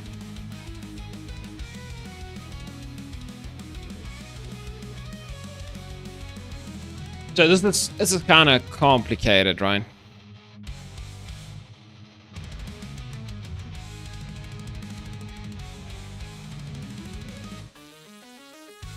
Okay, that looks okay. Now the only thing I don't know is when I do it like this. Okay, obviously in the timeline I can now do many other things here with this. So I can, I can do a control track, for instance, that does something to something. What does a control track do? Right. Yeah, who knows? Well, I guess we need to add from game object. Okay, let's see if we drag in the knight itself. Okay, so what exactly does that do? Knight character prefab, revert. Yeah, I don't know. That's not necessarily what I want. So control track doesn't really do anything for me. Okay, but let's say I have this. Now what I can do is obviously I can play this this track. Right, can I add events here? Like, can I do insert? Oh, I can insert a frame or select.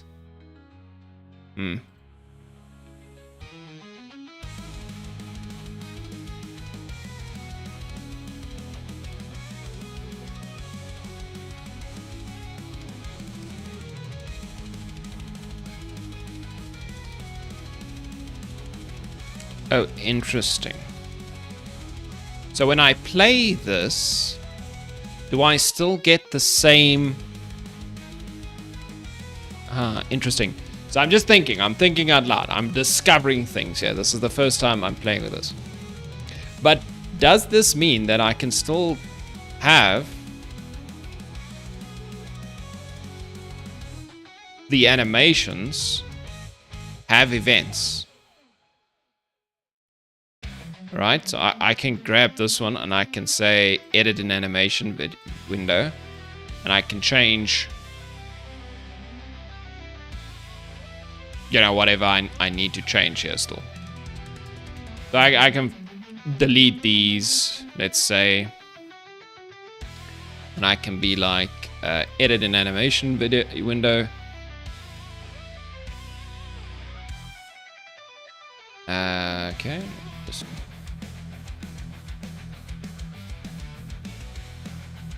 I can still have this call. Well, I can still have an event here that calls my method special attack, shoot or hit or whatever I want to make it do, right? Okay, it seems like that could still work. So special attack shoot was called. Okay, now the other thing I want to check. Okay, so this playable director component.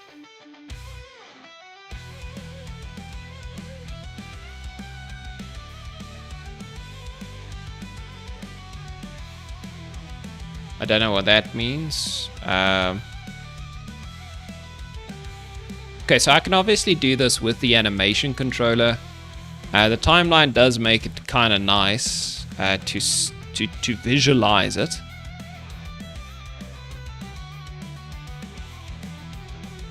I think I can even do particle effects and stuff like that.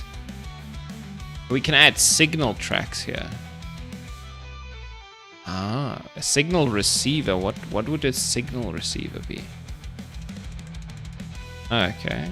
Well, that means I can add signal emitter. Oh.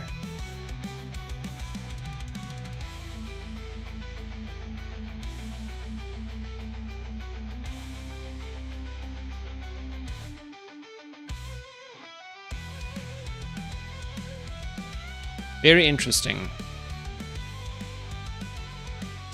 I feel like this is a whole new way of doing everything.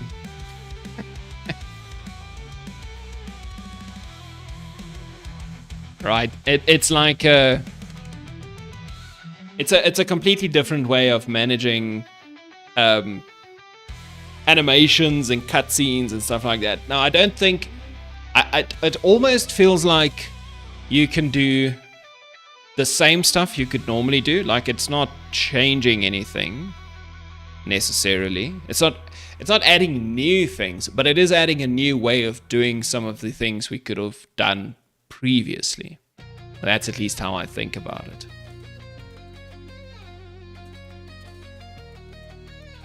Right, so let's try something. Let's go to our warrior character events for the night, I guess. I don't know. Special attack start. Okay, yeah. So this is no way it gets a bit funny. So we need this thing to be locked to a script to start it to playing. Right. I also don't know why this is a problem, but. Some generic clips animate transforms that are already bound by a humanoid avatar. These transforms can only be changed by humanoid clips.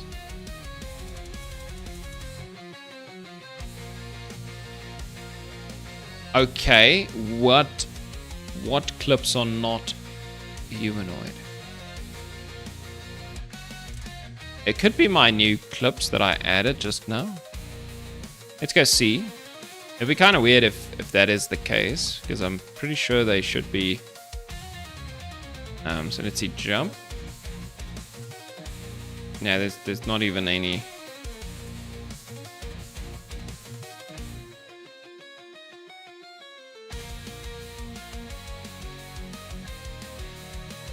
Yeah, I don't know. Okay.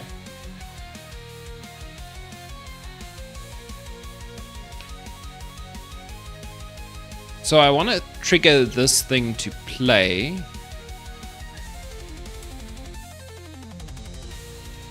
Somehow. I guess I could play it with my animation events, which is obviously a little bit weird. Yeah, well, currently I do this, right? What if I just did... What if I did this? What if I dragged the playable director in there? Can I just go... Playable director... Play?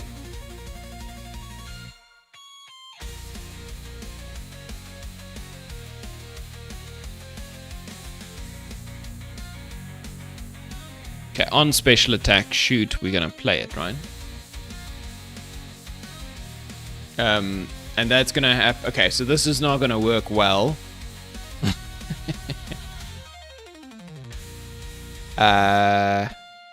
Yeah, because on special attack, shoot...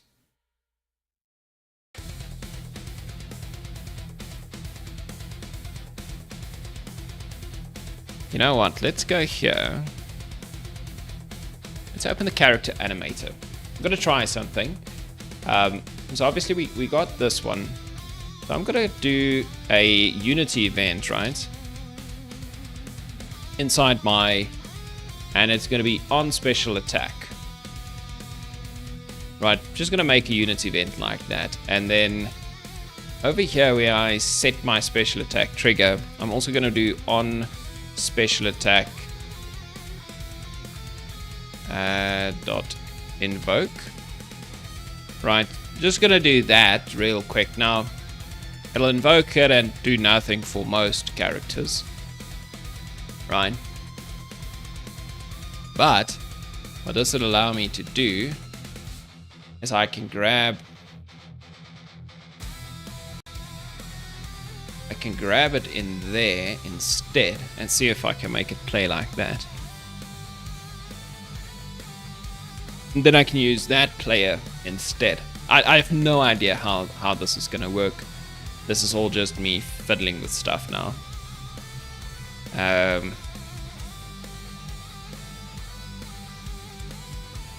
So let's get rid of that, and let's add the. Let's get rid of that as well. So let's add the playable director there, and then we can see playable director play. Okay, so we play the playable director. Straightforward, we just play it. See what happens. So this is when we trigger our special attack, and then in our actual animator, let's go in here. I think actually I'm just gonna, for now,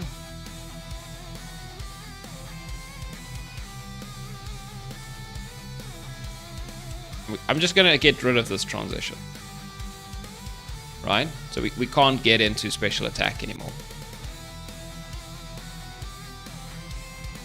Yeah. So I could do it this way, where this thing has all three. Or I could do it this way. And let's just see which one works. And if this works nicely, I think I'm gonna use this then instead. Because the thing I don't like about this is I can't preview it. I can't preview the whole sequence inside of this player. Inside of the game without... Inside my scene view without playing the game. And that's kind of annoying. Okay, so it's not going to work well, but let's see how it works at least.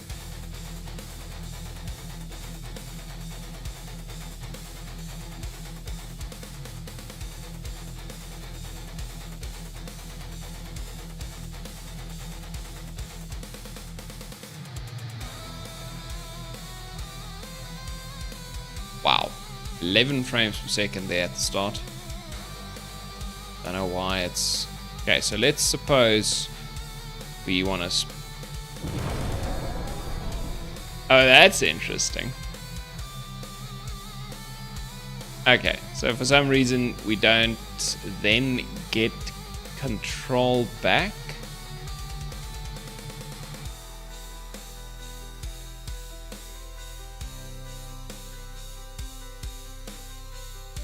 Oh, it's because the special attack didn't actually end.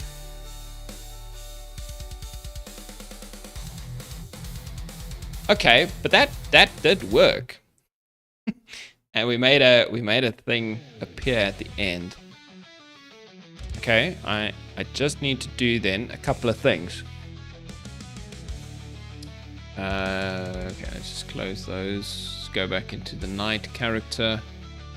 Open up the night character, and yeah, let's go here. Okay, so this is working. So the jump attack hit just needs to do something additional. Oh, we can just add a signal emitter here. Oh, okay. Yeah, I don't know what a signal receiver is.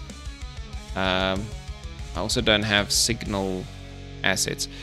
But that's okay because we could just work with animation events. So I could just do edit in animation window. So special attack should happen there. And I think, you know, somewhere like there, I can add another event. And I could just trigger the special attack end. Right, just so we end the special attack and then get control back of the character.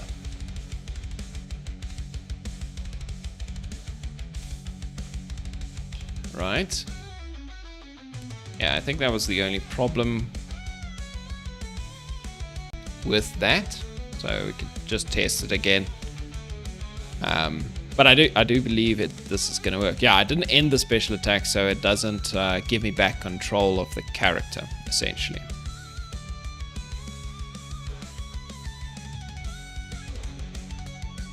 Yeah, so we can do la la la la la jump.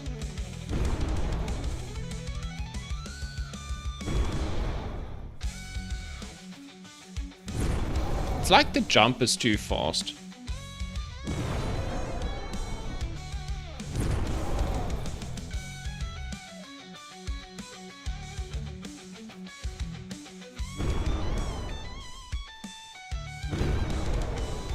Okay. Now I guess we can do a couple of other things. So we want the character to actually fly through the air. So let's see if we can figure that out.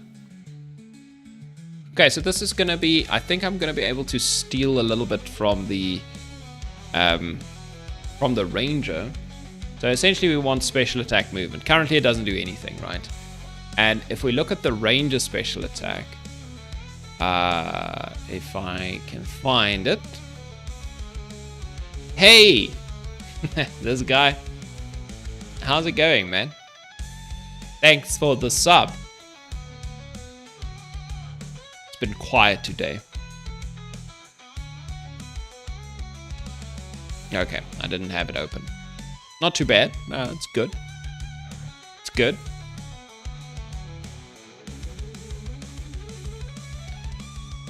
You got back from kids swimming? Ugh, why do you go swimming in the winter? Sus.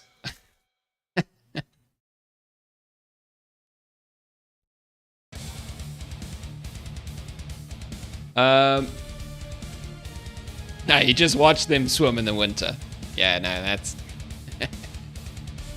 I finished the ability, the special ability for the wizard. Then I did a couple of bugs fixing, and now I'm busy with the special attack for the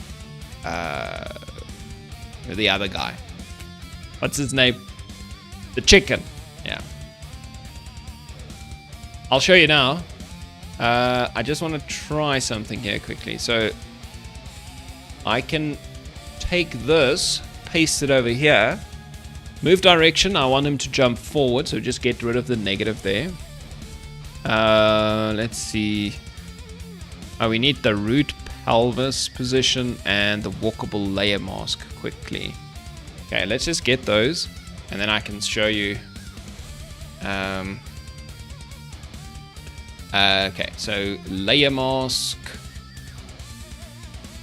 walkable. You know what? Let's see. So, okay, I know this is a lot of stuff. Okay, so I need to get all of this stuff, stick it in there. Okay, then these formulas should work. Even the casting of the capsule could work here, hopefully. Okay, so this will happen on special attack movement. So it's not going to be perfect yet, but it's not going to be bad either. We'll perfectify it later. Let's just see if it does anything. I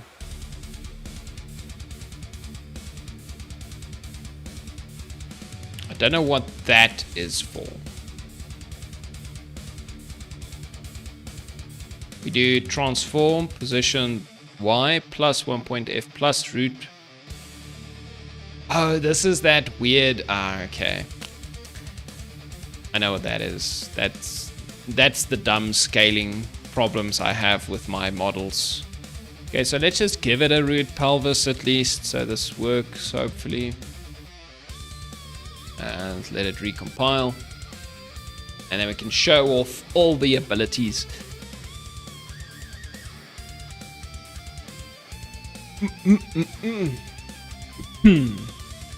Yeah, so he might just fly off the screen now because of the pelvis issue. But we'll see. Okay, so what we need essentially is this armature root pelvis. There we go. Boom. Alright, let's give it a test, shall we? Okay, so I'll start with the new owl ability. The revamped owl ability. And then we can look at what the chicken does. Okay. So, the new owl ability looks something like this. Let's do... Okay, so obviously we know his attacks. So he now does this thing. It causes a fiery... what's happening? Oh no! Okay. He did it once. And now I can't attack for some reason. I think I broke something?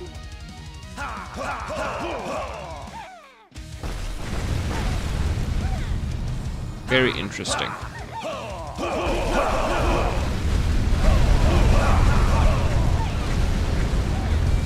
Something's been broke. Okay. Let's take out the Chicken Knight. Let's see if his special ability works better. Okay, so we fighting. Then we. Oh, look at that! Now we need some spice, right? But he's jumping. Okay. I didn't think it was going to be that easy. He's not jumping very high.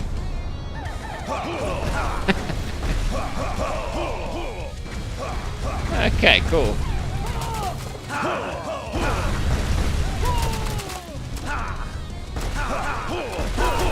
wonder why the wizard isn't.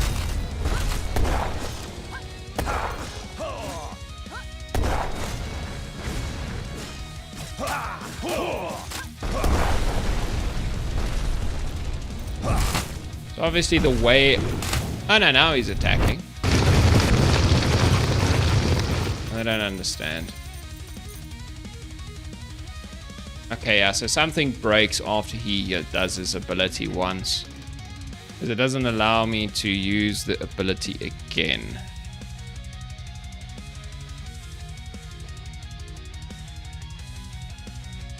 And he doesn't attack. So it seems like it resets when I change characters, but that's obviously not good.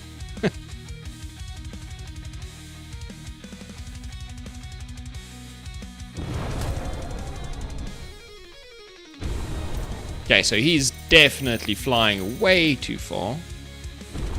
Yeah, okay. He doesn't. Okay, yeah, we need to do a couple of things to fix this.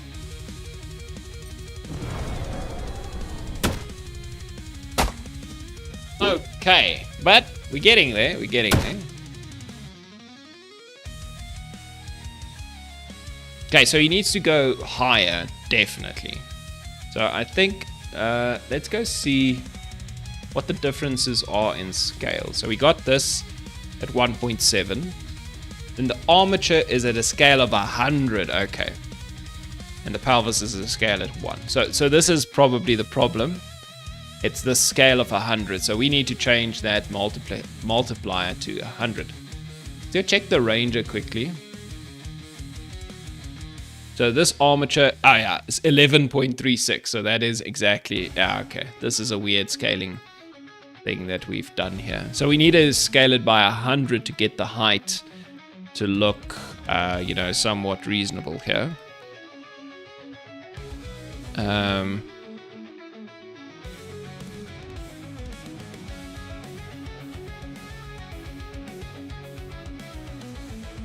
So now he'll jump higher, and I think I'm gonna do this as well. So we're gonna do an is jumping like we do for the ranger. Yeah, exactly like this, and we'll do an if statement here as well. So we only do the little movement thing when he's actually jumping and not just all the time. Okay. So now we just need to set this boolean with a few triggers in our animations, right? And then we need to change the effects and the sound and all the other stuff. So it's a whole thing, but that should at least now give us a way to control this jump a little bit better, so it doesn't just start moving immediately. Okay, so essentially, if we go to our chicken and we click on our timeline. Okay, so first of all, on the jump,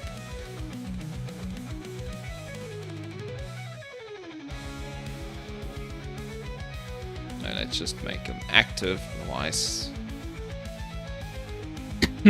edit an animation window. So let's see. So he jumps essentially on the second frame, right? We want to add an animation event there.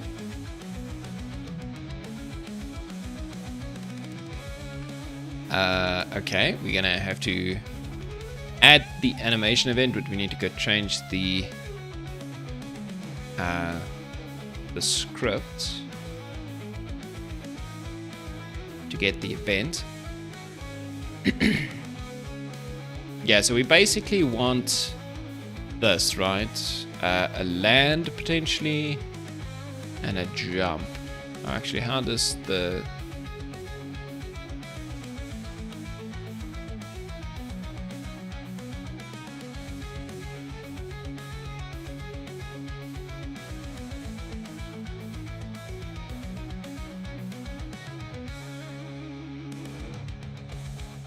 I guess we could just do public void jump, right? And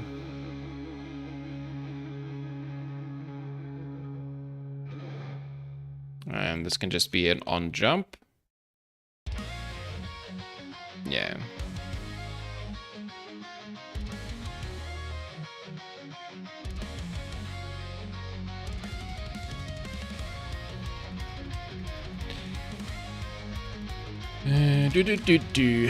On jump invoke. Okay, there we go. So now we invoke the jump and the land, which means we can make it do things. Right here, we want to get methods. We need to recompile. Okay, recompile. Recompile, and let's see that again.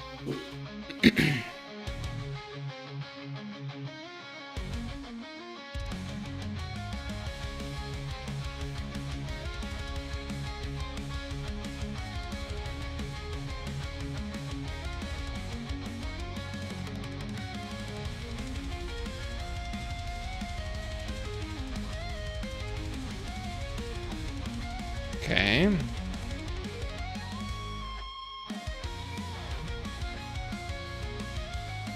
Method jump. Okay, so we call jump there, and then we go and we essentially land somewhere there, right? So yeah, I think it's around the. We can make it the third frame, right? Think so. Then we land. Okay, and now what we can just go do is go add on jump and on land. And we just need... we need the character self dragged in there. And then we need the special attack. Boolean is jumping, right? Is jumping. Okay, so on jump is jumping is true, on land is jumping is false. Okay, so that should at least make the jump only happen within the frames that have him in the air. Okay. Anything else?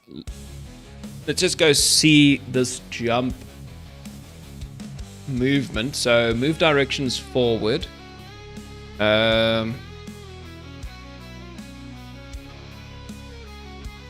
Okay. I see another problem here. We don't actually make the character go up. Yeah, so the Robin, I think her animation makes her go up. Yeah, for this one, we have to code the movement to go up.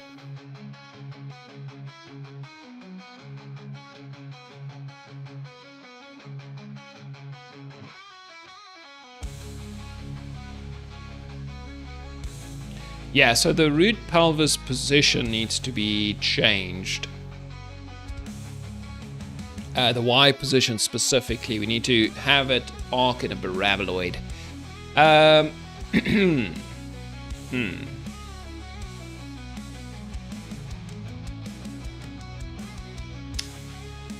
I wonder if I could just do this with a quick MMF player here.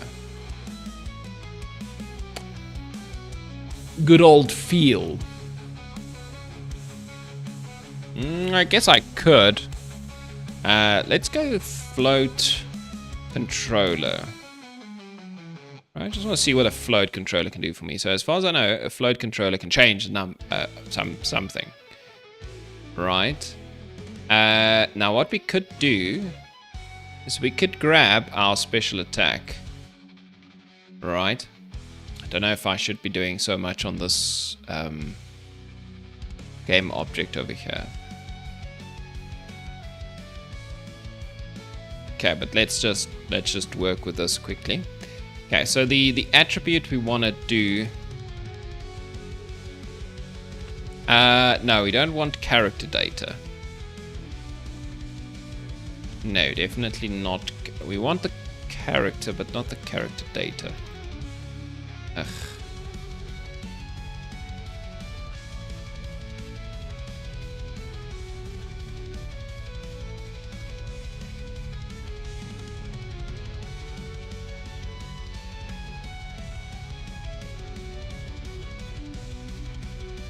Okay, so I could do a float controller if I wanted. Float controller is kind of nice.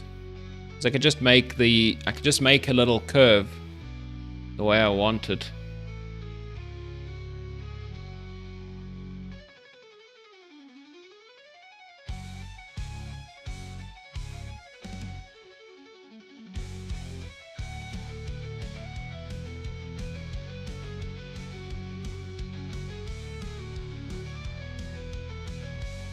Okay, let's... Jeez, I'm regretting this already, but anyway. We'll do this Knight special attack. There's no attributes there. Okay, so this is what we're gonna do. We're gonna have a public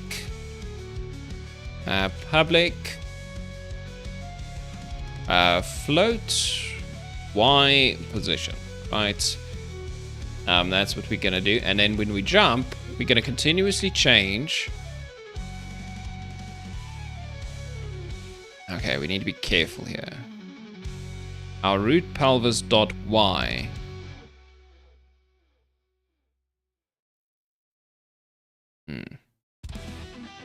Yeah, this is now where it gets funny, because the root pelvis Y position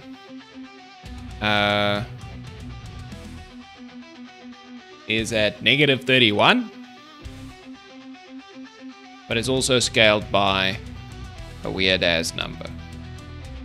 But let's just say we do a normal attack. Right.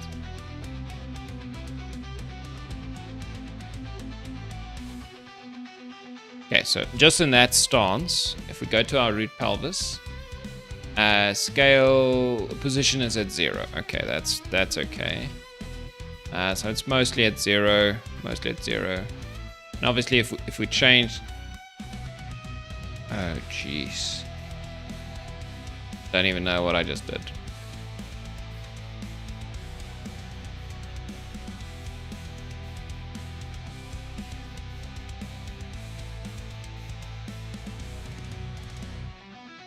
Okay. And if we look at jump, he does go up, but it's not real, right? So this animation doesn't give us an actual arc, right? So it's mostly 0 throughout. But we need to be careful with that number. So this is what we can do. We can do root pelvis dot Y. No, not yield, just dot Y. Wait. Dot position dot Y.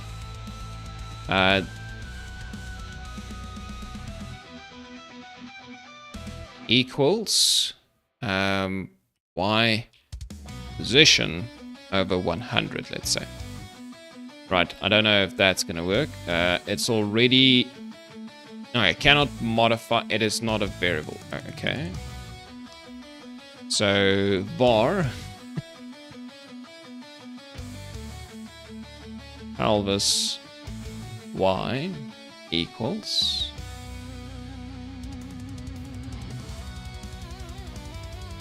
right. Is this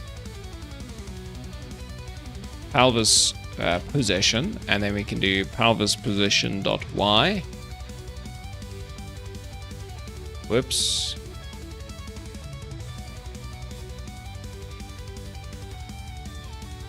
Is equal to y positions over 100.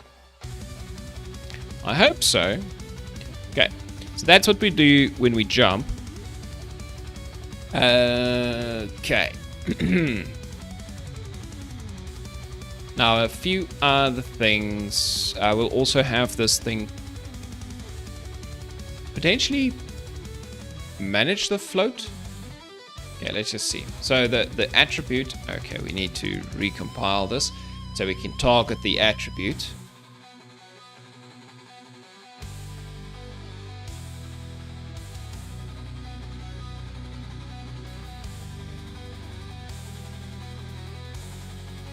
Now I hope I don't need an MFF, a feedback player. So yeah, a feedback player to control this. I hope I can play this feedback.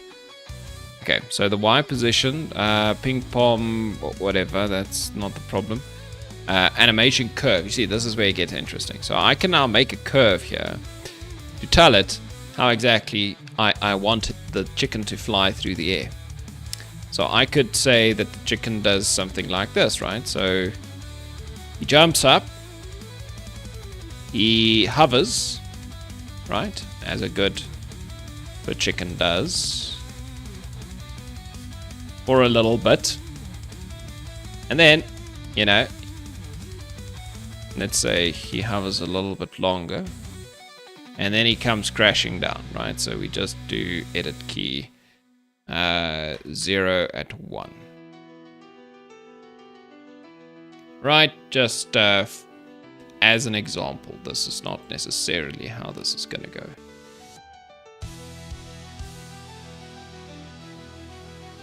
Okay, just make that one flat. Let's make that one flat as well, I guess. And we can edit the key to be at 1. 0.3 and yeah, whatever. So the idea is I can make a curve like this and it'll edit the float to do that. So the minimum value is 0, max value in terms of y, let's make it 2, and the duration, now this is an interesting one. So the duration would have to be the total duration of my animation that I have on this timeline from the jump frame. So let's say he jumps at like frame 6.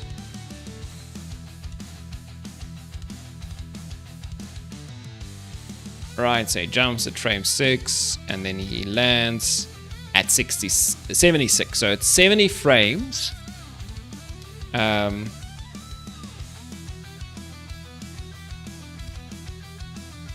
What is our frame rate? I think our frame rate is 30 frames per second, right?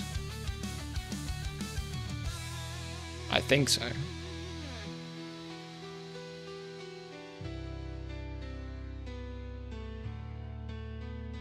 So it's 70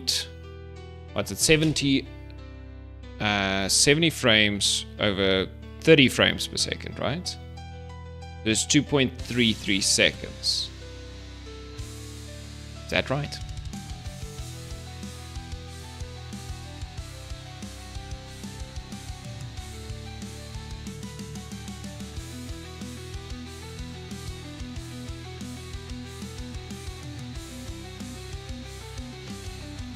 Okay.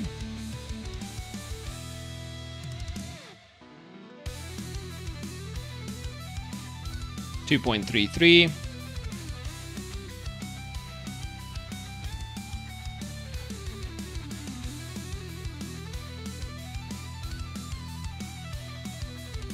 I don't know what the control modes mean.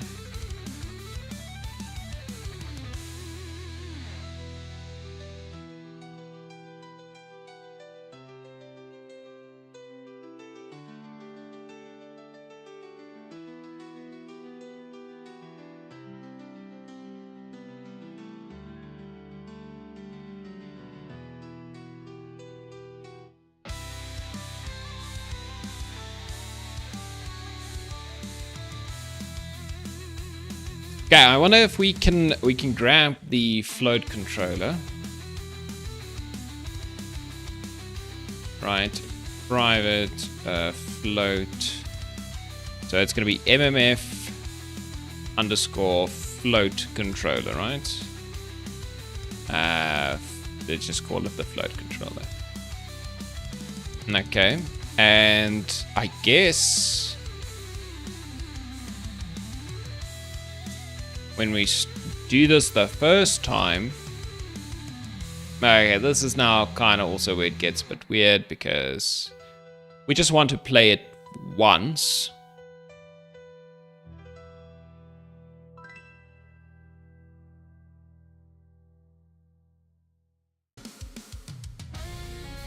Okay, but can we even play it once? I don't actually know. So we can do mmf float controller dot what? Play?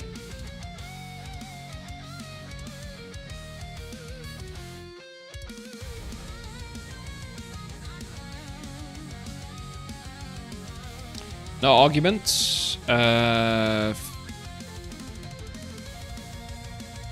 mean, transform dot position. Don't really care about the float controller playing position.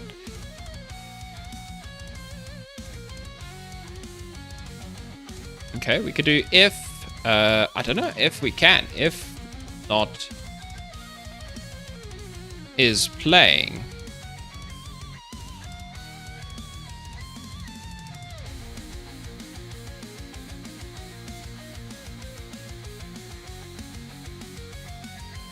Let's try something here. So we can essentially ask if it is not playing, play it while we are jumping. And then obviously it'll play and it'll end and jumping will end and everything else is just not going to work anymore. So we're just going to skip this part essentially every time. Okay, so we start playing the MMF controller once our jumping calculations happen. So this should allow it to do the arc. Now, obviously, yeah, so it's going to change the Y position continuously between the values of 0 to 3 or something, and hopefully that allows the thing to move. I'm actually not sure if this is going to play.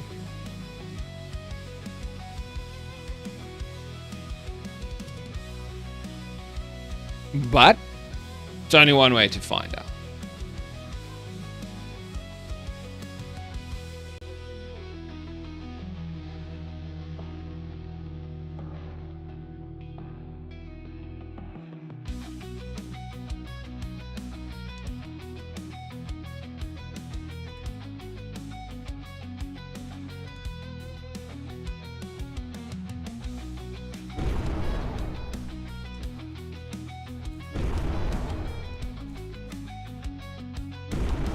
Oh, we have a null reference exception error.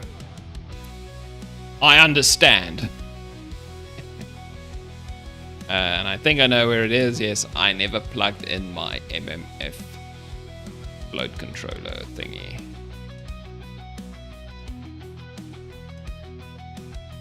Where did I want to plug it in? I think I wanted to plug it into the spatial attack.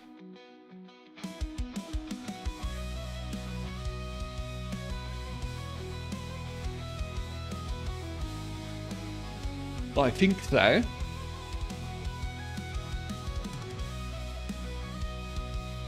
No, I'm not so sure.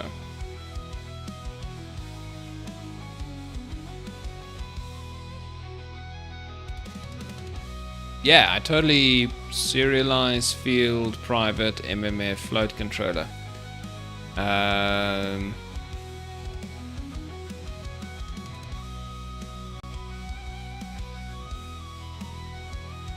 Is it not serializable? Doesn't let me. Okay.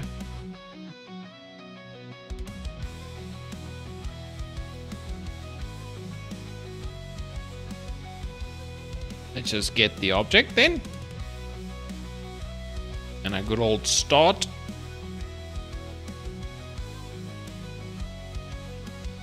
That is funny. Might not be serializable. It's like a dictionary.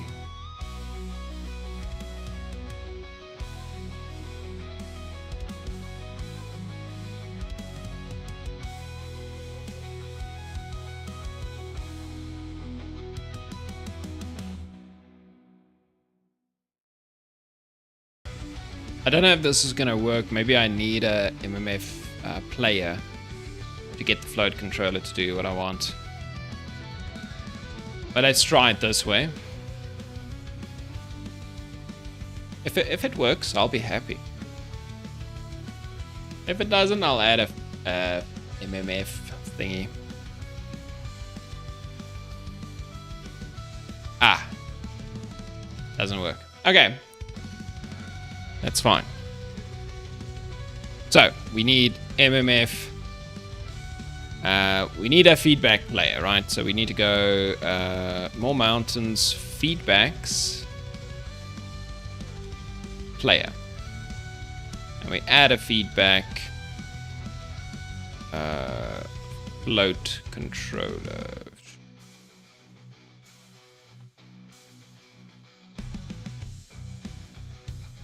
A feedbacks player? What is that? Isn't that just...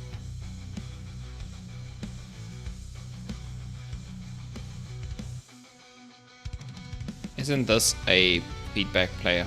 Anyway. Yeah, we need a float controller. There we go. Float controller. Okay, and then we just need to grab the float controller, stick it in there. Okay, 2.33 seconds. Amplitude, I think we made it 3.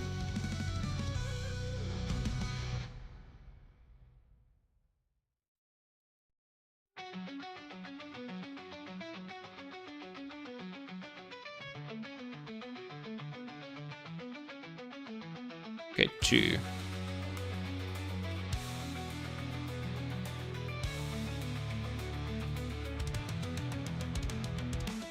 Okay, 0, 1, that's fine. Okay, let's just use that one for now. Let's see if that works. So now over here, we don't actually want this thing at all. What we want is a MMF feed player, right?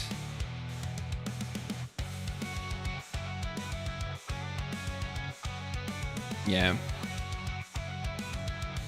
Now we can get the component like that, and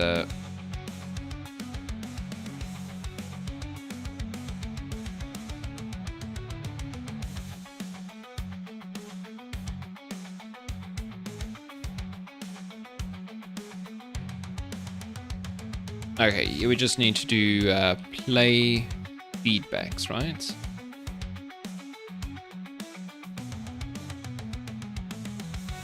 Okay, so we can check if it's playing and then we can play feedbacks, that's fine. Okay.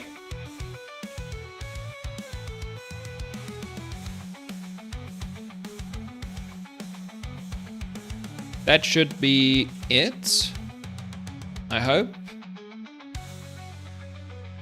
We did give it everything it needs. This is sorted. But it's just playing a float controller at the moment. Yo! Ice Bear. Ice Baby.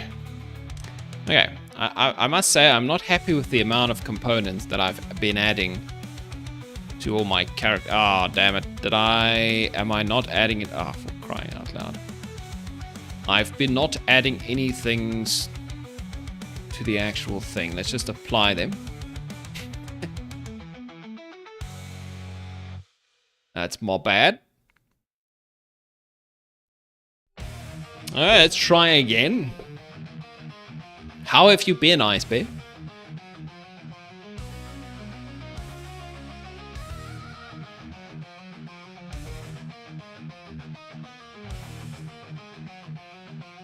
Okay, I think this is gonna be fine.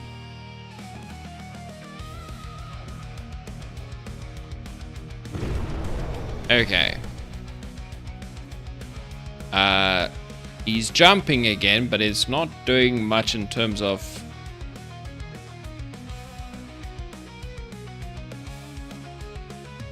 Wait, what the hell?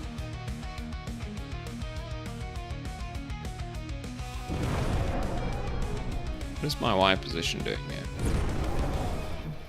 Doesn't seem to be changing my Y position, to be honest. Okay, that's unfortunate. Okay, let's just stop that. So it seems like it's continuously playing or something weird.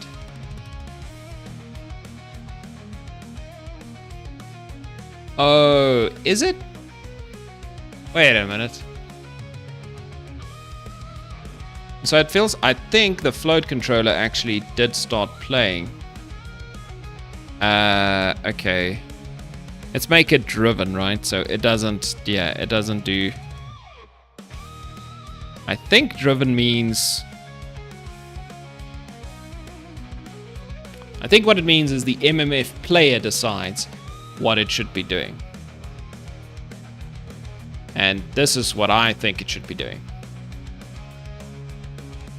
I'm pretty good as well.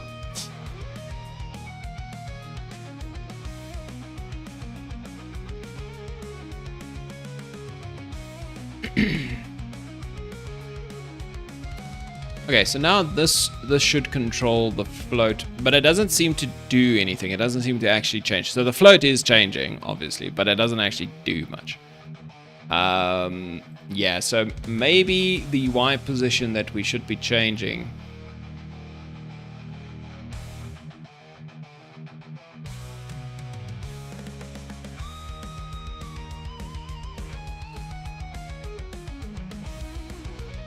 Is this one of those dumb things again where I need to do something like pelvis position is a transform dot position.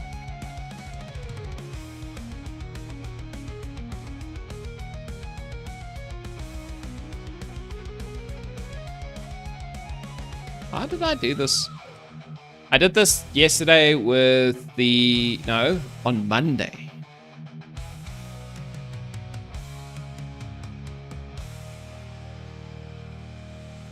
Okay, you know what? You know what? No. No, I refuse. Okay. So this is just a vector.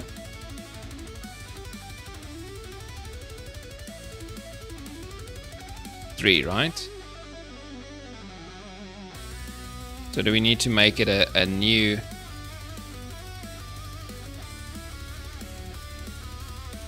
New vector 3 or whatever. Then we change it. Then we say the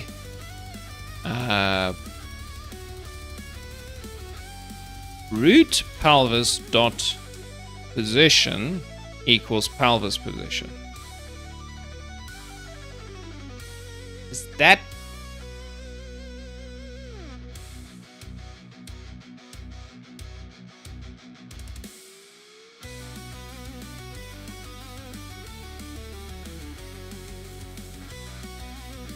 That seems pretty stupid. Ah,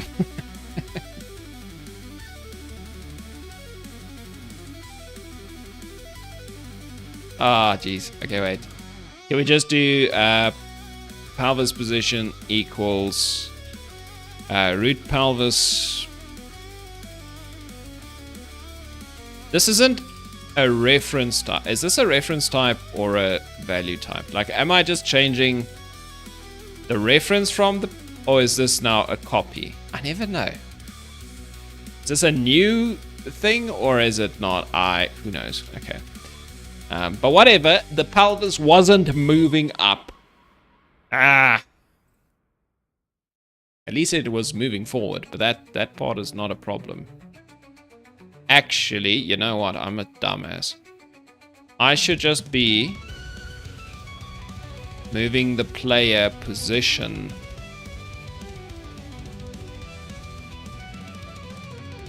Wait. How am I moving the player? Okay, move direction is transform dot forward. Player dot position, move direction.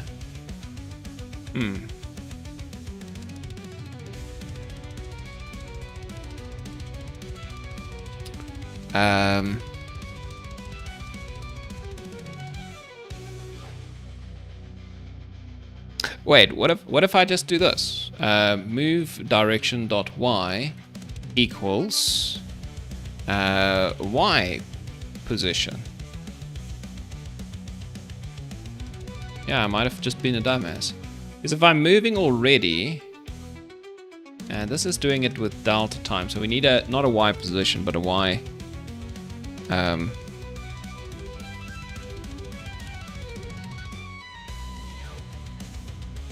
Could we just do player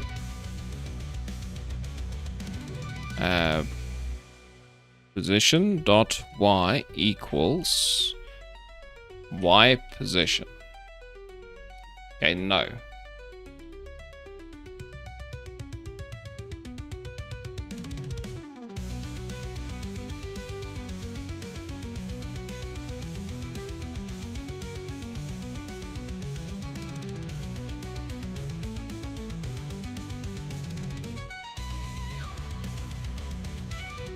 Yeah, so I want him to go up and down following the Y value.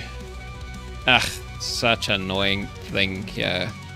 Could I just do move direction plus equals new vector 3, which then is 0, Y position 0.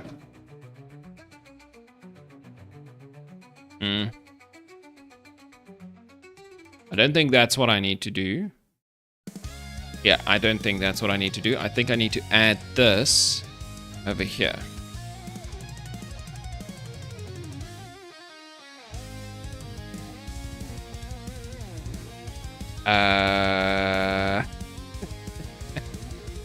It also doesn't seem entirely what I should be doing.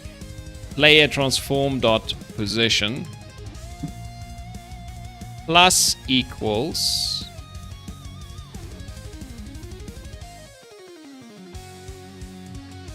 this also seems incorrect. I don't want to add the Y position because then I'd need to subtract it again.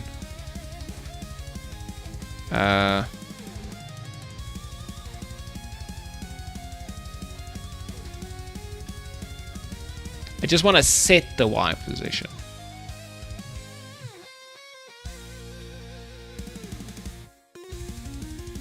So we add the forward motion because we don't have to come down again.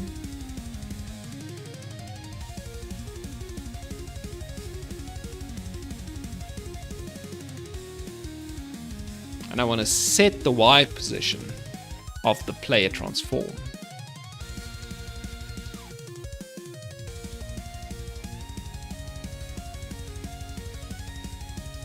So it's definitely not this either.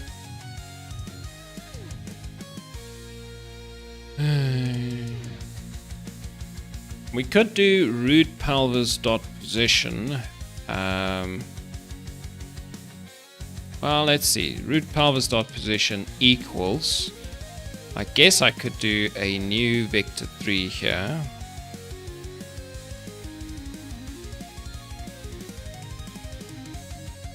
And then we just create a new vector which has the root pelvis dot position dot x, some y position, and then just the z position. So now the y position of the root pelvis should change. Yeah, we're gonna go with that one. We're gonna try this and see if he goes up. I think he will. He should. Let's give it a try.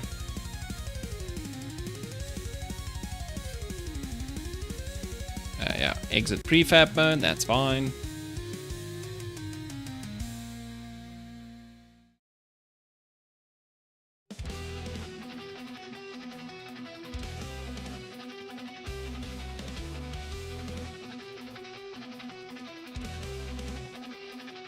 Okay, Mr. Chicken Eye, jump for me.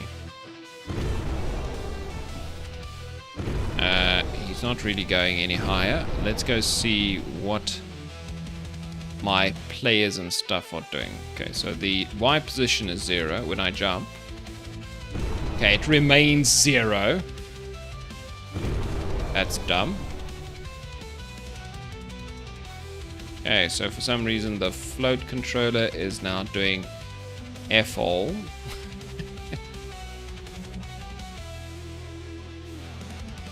Previously it was at least doing something, but now it says it's playing, but it's obviously not doing anything. Okay.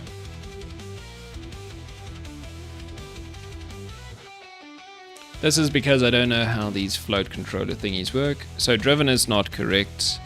Maybe it should be 1 time.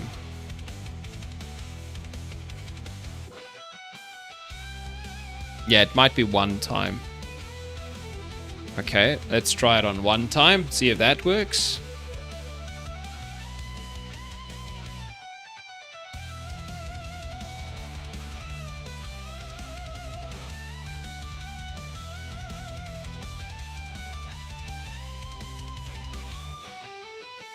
Okay, we want to see the floats. Okay, so they're not doing anything when I jump.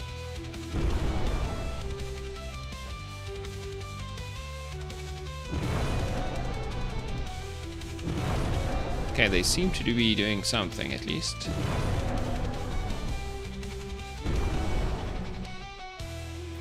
Oh, you know what? I could totally just...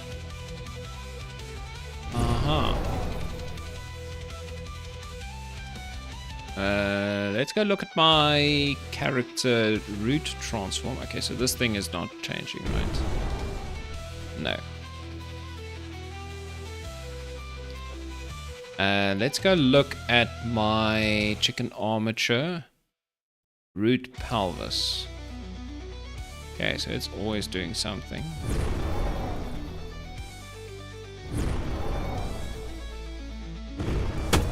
Okay, so I think I'm changing the wrong thing. Yeah, I don't think I should do this because it just overrides it. What I should do is get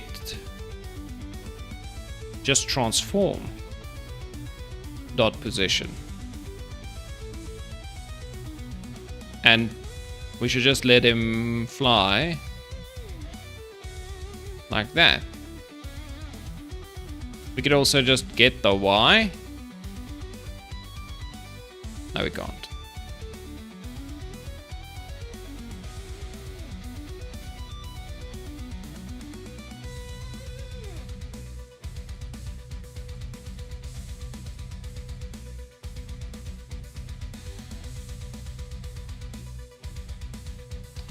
I'm sure I do this somewhere, but I think I don't do transform dot position exactly. I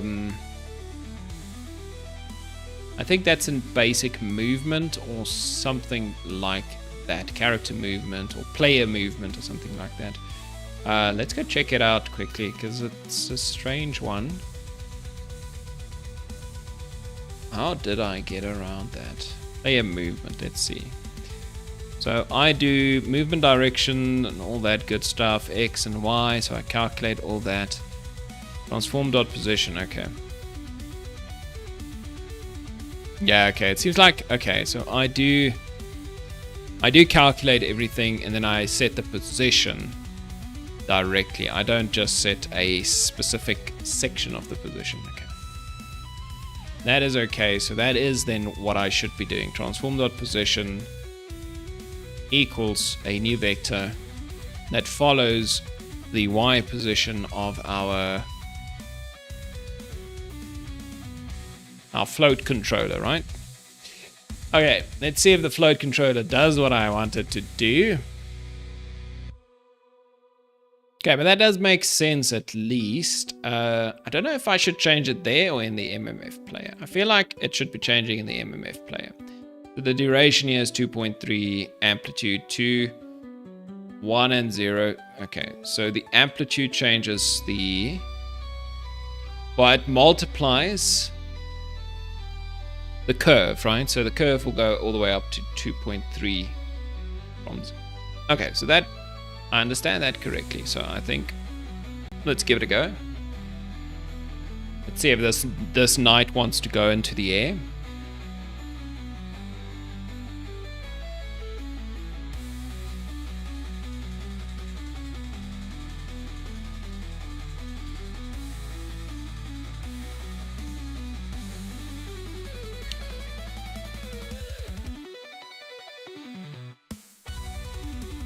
Okay, so something happened.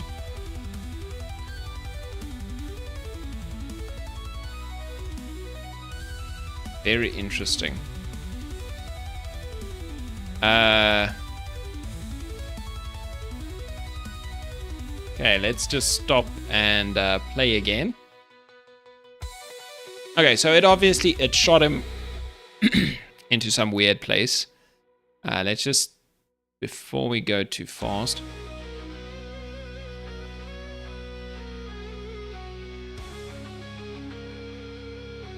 Okay, so we grab our chicken knight. Okay, so that might be one of the problem. Nah, man, why would he?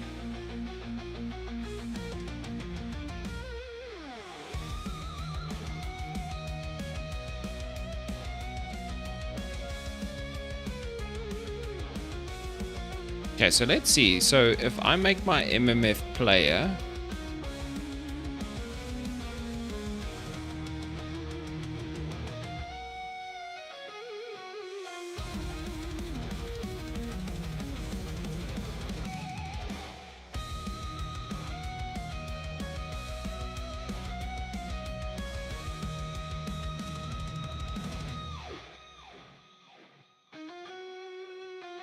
Okay, so he goes to 2 and goes down. Okay, so that should be fine. But what happens when I actually press the button? Okay, so it seems like he went to 2 and now he's falling.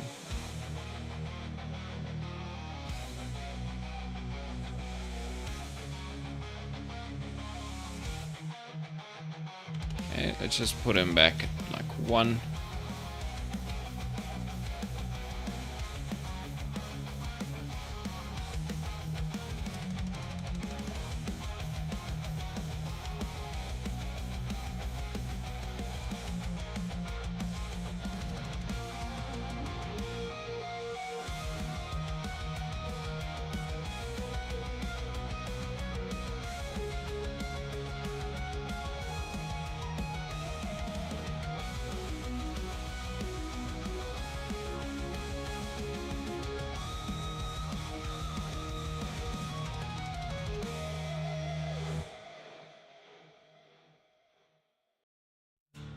Okay, it seems like my camera is not following the player anymore.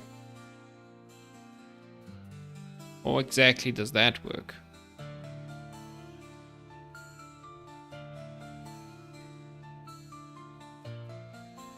What?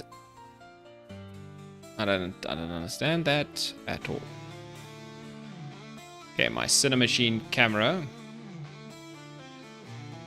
You should be on follow.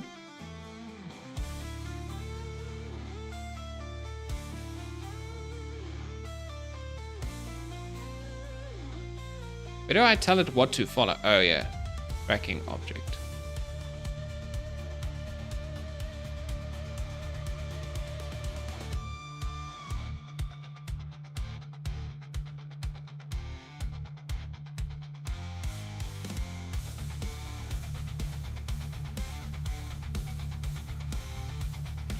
Okay, let's try that again.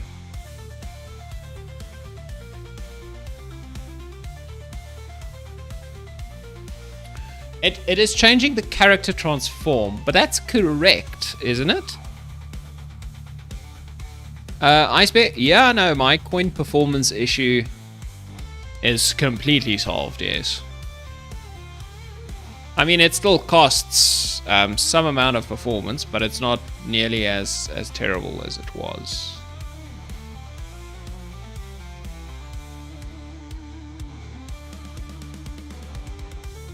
Okay, so So let's see, we move around, characters moving about. Now, theoretically, if I grab this character and I do, okay, so he uses gravity still if I did this.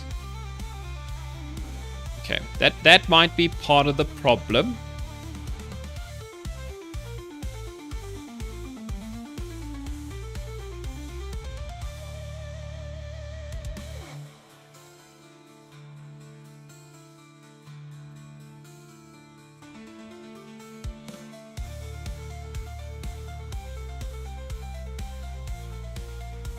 Yeah, okay. So his position goes way off for some reason. Don't know why. Yeah, like why does his Y as X and his... those shouldn't change, right? Yeah, they just shoot to like negative 200 immediately when I press the jump button. Doesn't make any sense to me. Hello, Brody. Good morning. Morning for me and afternoon for you, I guess.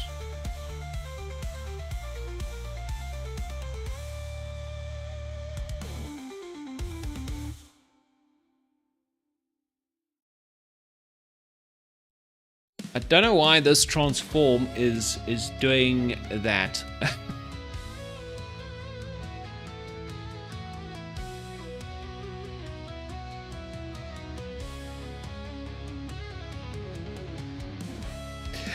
Oh, jeez. Local position. Oh, shit. Yeah, I'm adding some jumping. But a bit differently to how I did it previously, Brody. Apparently I'm doing it in a way dumber way. Okay, so this should work now, hey? Okay, let's try. Ah, Mohit, I can't believe I've done this. Yeah, transform.position is just a global position, right? So it sets it to 0, which means he flip and flies to the origin where there's no map, and then he falls infinitely. Jump. Okay, it looks terrible, but he's jumping. He might be flying a little bit too far, but who knows? Okay. But this is good. This at least means I can get him to go up and down.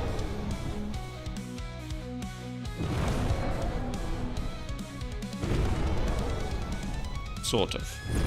It's not very good, but you know.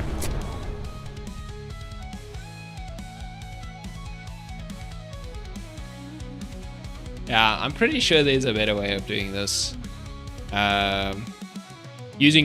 I mean, with all the tools I have, I don't think a float controller is the way. Yeah, because you could just straight up do a... I'm sure there's like, yeah, you can just edit a transform.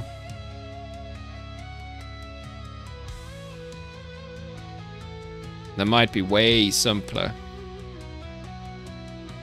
What can I do with position, actually?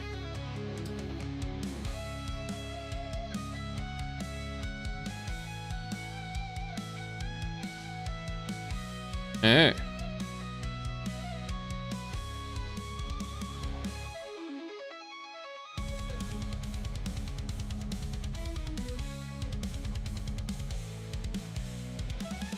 We can do local, we can do a duration. Destination position. Oh.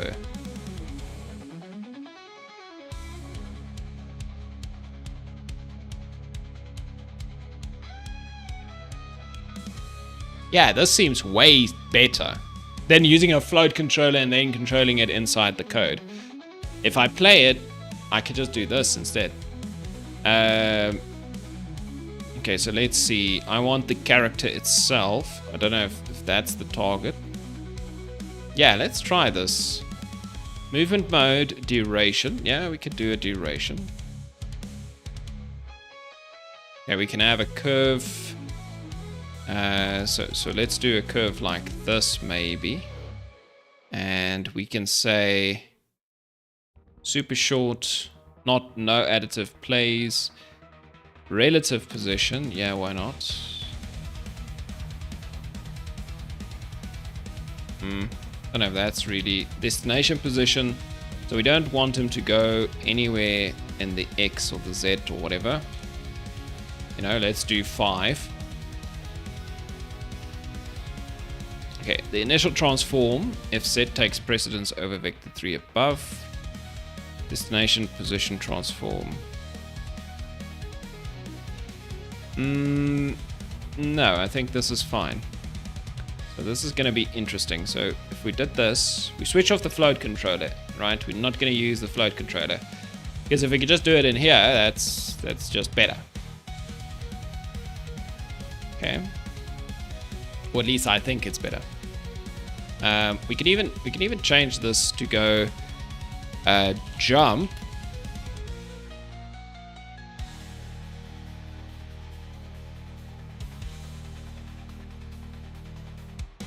I think I can add a pause here, hey? Pause.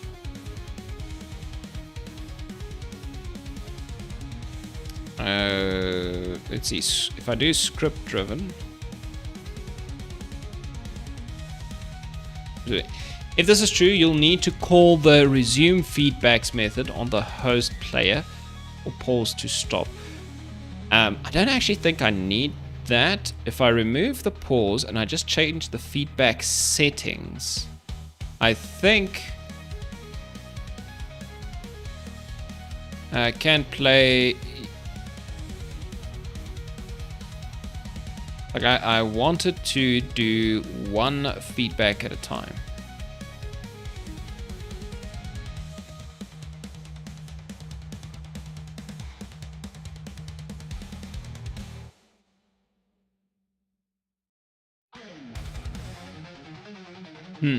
I'm sure there's a way to do that.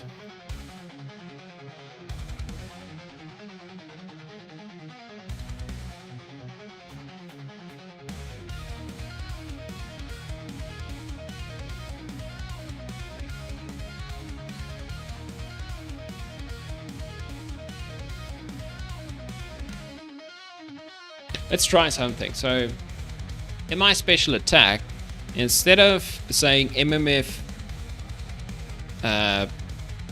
play feedbacks, what if we play the specific feedback called the jump?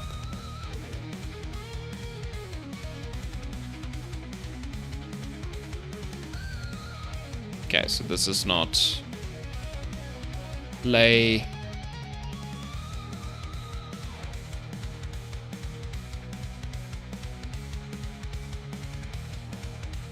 All feedbacks and awaits until completion.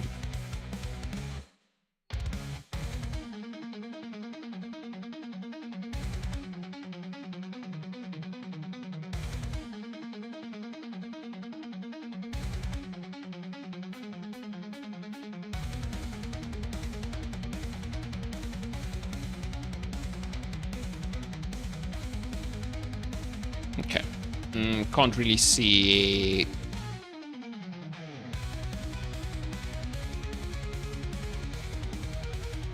Okay, but let's just try then to do something a bit stupid, but straightforward. So we'll do a pause, a holding pause, and then we'll do a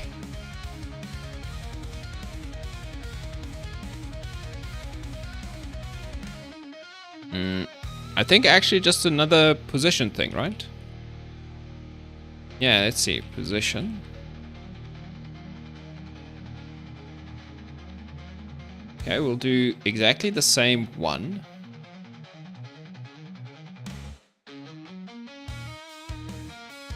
Determine positions on play, that's fine.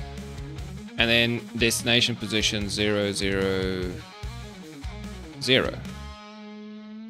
Initial and destination positions will be computed on every play.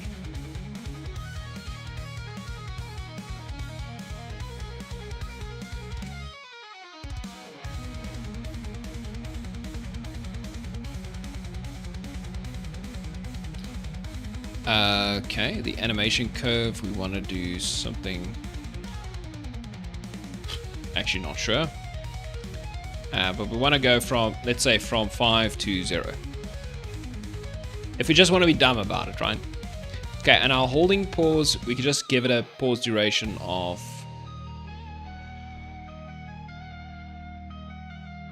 It's 0.2. Let's make it like 1.5. Again, I'm just trying stuff, seeing what sticks here. We'll see what sticks. So this is like my land, right? So we're gonna go up, we're gonna stay in the air for 1.5 seconds and then fall down. We're not gonna use the float controller, because like this thing can already do it, and I don't think there's any reason to use a float controller. Okay, let's give it a shot.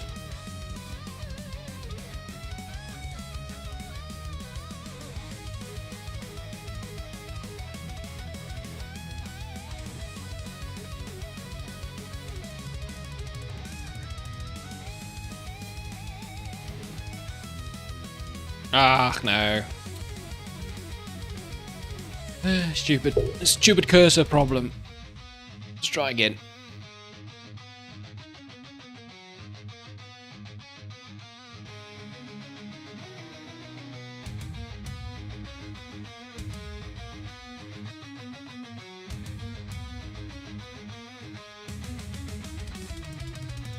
Okay, let's see what this does now. So I'm kind of curious, so I'm gonna open this up. I want to see the feedbacks do their thing.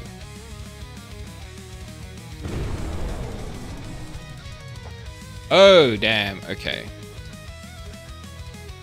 Oh, the second one wasn't set to local position. Yeah, that was almost a thing. Let's see.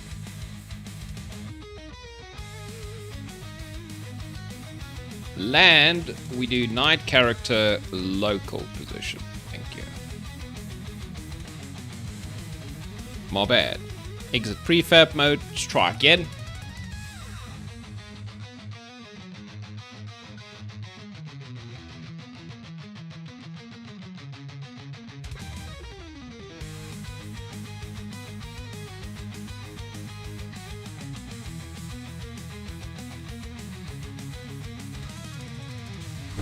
Okay, something weird happened there. Oh wait, do I still... Oh jeez, wait, I'm just dumb. Let me just stop being dumb quickly. So I think I still changed the local position here. So I shouldn't do that, because obviously they are now fighting each other. The script and the feedback. So let's get rid of that. Give it another try.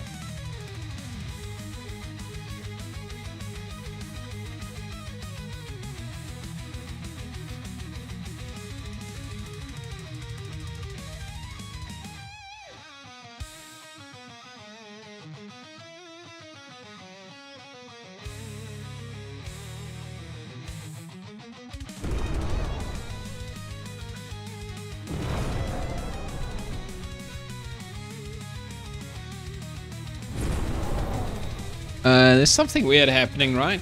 You guys can see this. There, right at the end.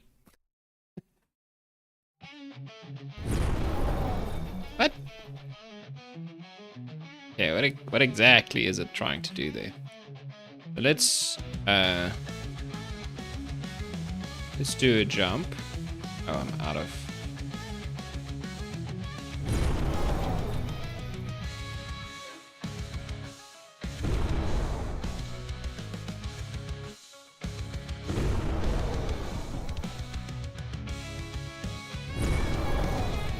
Oh, you know what it is? I think gravity is pulling us down in exactly the amount of time we need. Oh, that's interesting. And accidental. I didn't even think about that. Yeah, so I don't disable gravity, so we're just falling back down. So if I switch these off, I think just jumping and gravity is gonna make everything be fine. Very interesting. Did we actually get to 5? Relative position.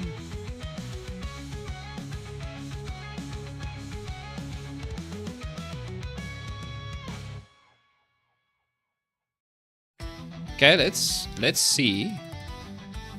Question mark this guy?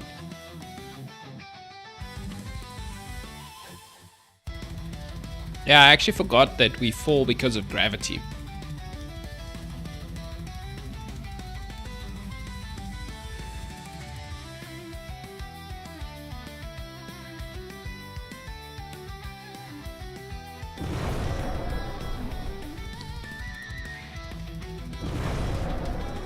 Why?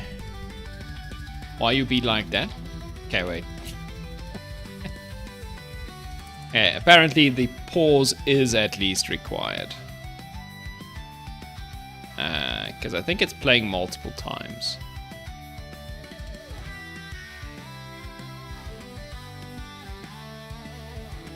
Okay, that's because I'm playing it like a dumb person. Yes, that's right. That's right. The way I'm playing this thing in code is stupid.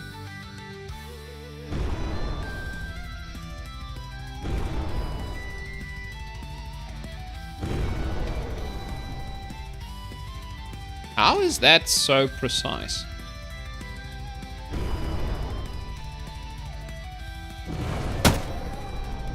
Hey?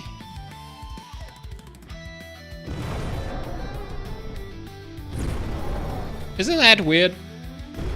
How did I get it exactly right?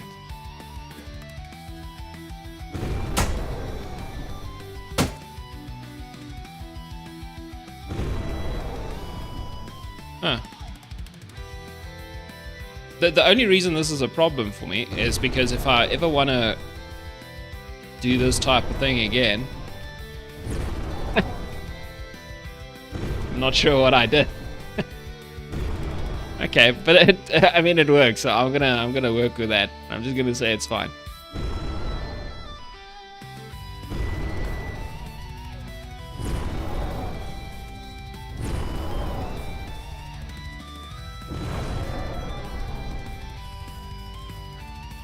Nice.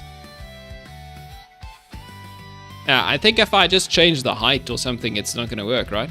Because then the gravity won't pull us down in time. But currently, everything seems to be working out perfectly.